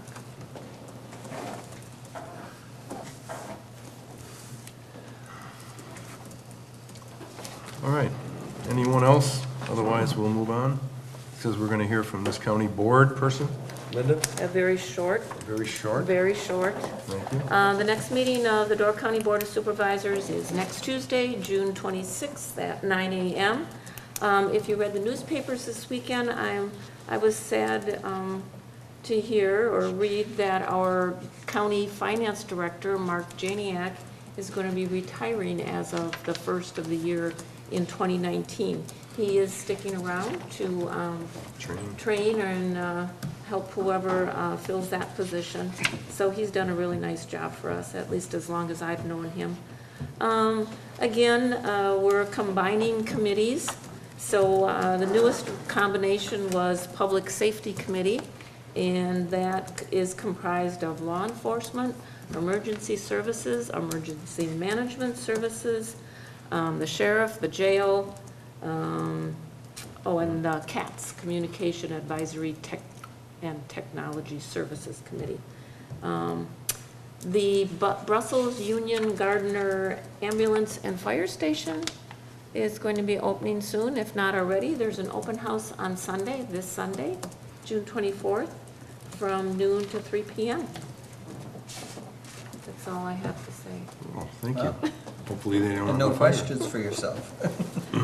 Yes, did you like to ask yourself a question? Okay, Linda. That's a good one, John. Please make note of the fact that Linda has not asked herself a question.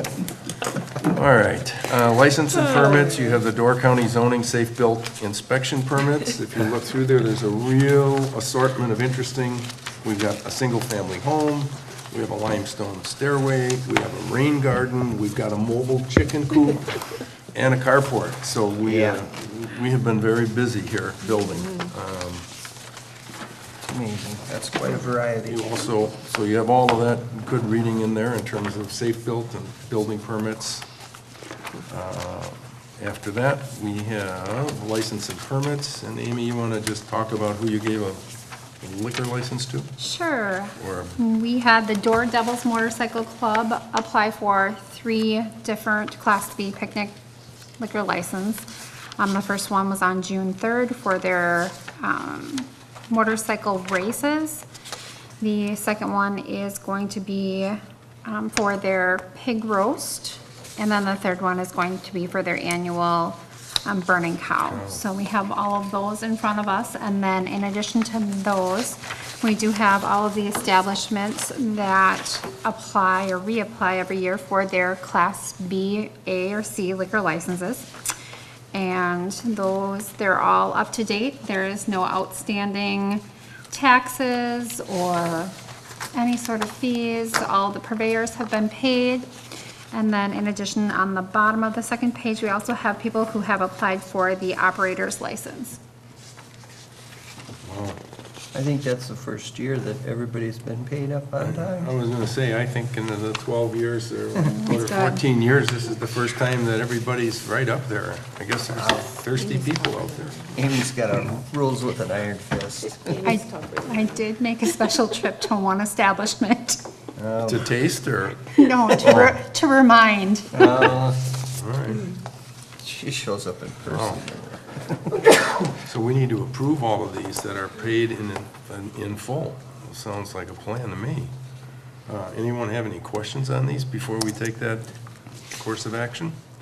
No? Hearing none, a motion to approve the alcohol beverage license renewal applications from July through June of 2019 would be greatly appreciated.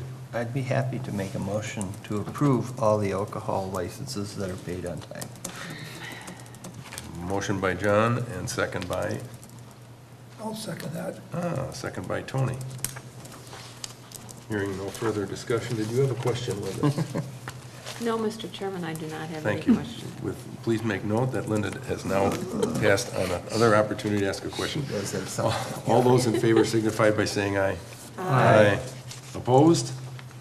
Liquor licenses are granted. Thank you for doing the extra work, Amy, because this really has been the first time in a long time I can remember that we haven't had to come back for a second special meeting either.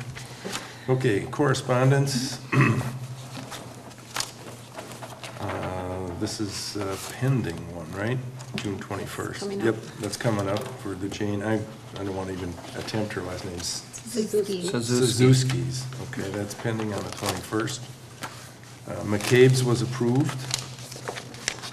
You were at that, Linda? Yes, and so was Mr. Supervisor Nellen, and we also got this very nice thank you note from Mr. and Mrs. McCabe, so thanking the board and the Plan Commission, and special thanks for appearing at the Board of Adjustment hearing on Tuesday, Were June they- 12th. Just out of curiosity, Was- did it go pretty smoothly? It went pretty smoothly. It did. Yep. Oh. The vote was 5-0, so everybody was in favor of it. Well, that's good. Okay. You also have the permitted businesses for the room tax through March. Now, I asked Amy, did you have any luck with a more recent one or no? There's another one that's coming in the mail very shortly, And that'll be through, what, April? maybe? April. Are they always that far behind, Chuck, from your recollection? The permitted property listing? Yeah. Okay. A couple times a year it only came out. That seemed to me like I saw it more often. Okay, thank you. There appears to be a true-up they do. Yeah. And before they issue the final numbers, they will. You have a copy here of the letter to Mr. Sternard with respect to his property. If you read it, you'll get the feeling that they haven't made enough progress. They've been extended twice, and if there isn't progress on the next time, it'll be referred to the Corporation Council for addressing, and he's been informed of that, which is unfortunate, but that's where we're at. That is the extent of correspondence for tonight. The announcements would be Board of Review for Monday, June 25th at 1 p.m. If you want to appear before the Board of Review, there is some necessary paperwork. Please call the town clerk, treasurer Amy, prior to that day to get that paperwork. The FFA Alumni Dairy Breakfast is Saturday, July 1st, from 6 to 11:30 a.m. at the Country View Farms on Country View Road. Nice place. Sunday. Sunday. No, Sorry. Sunday. It's been a long day. Board of Supervisors meeting, next one is July 23rd. Thanks. And we will see you then. And if there's any agenda items that we need to carry forward for next month, Yeah, we'd like to get on the agenda, looking at dates for the public hearing for the Plan Commission. I think for the comprehensive plan, Yes, Mm-hmm. I think Linda's got some tentative dates. Yes. We have, 3 of them. Okay. July 31st, August 7th, Yep.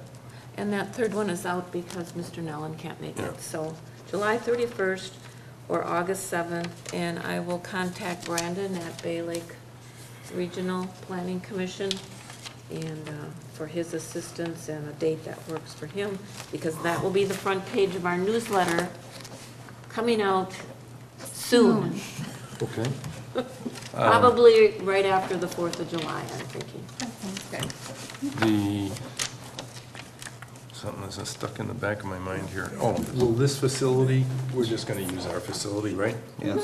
It would be an Okay. evening public hearing. I think this would be best. No, I agree. I'm just wondering, you think we have enough chairs back? I don't know what our chair count is anymore. I don't Well, we probably remember. have about 100 chairs. And capacity is 120, so I would say Okay, somewhere we'll around be there. all right. We I'm just, not sure we'll be going off into separate, SWAT teams or whatever. All right. We'll leave that up to Brandon. well, maybe you get some feel from them, and then we can try and prepare as We had it we at need the, to. we had it at the saloon last time because we didn't have a town hall in But 2008. you know what? You were right. That's I- right. I forgot about that. Now we do. Okay, so with that in mind, the last thing here would be a motion to adjourn. I so move. Jim's motion to adjourn would be followed nicely by a second. I'll second. All right, motion by Jim, second for John. All those in favor signify by saying aye. Aye. Aye. We are adjourned.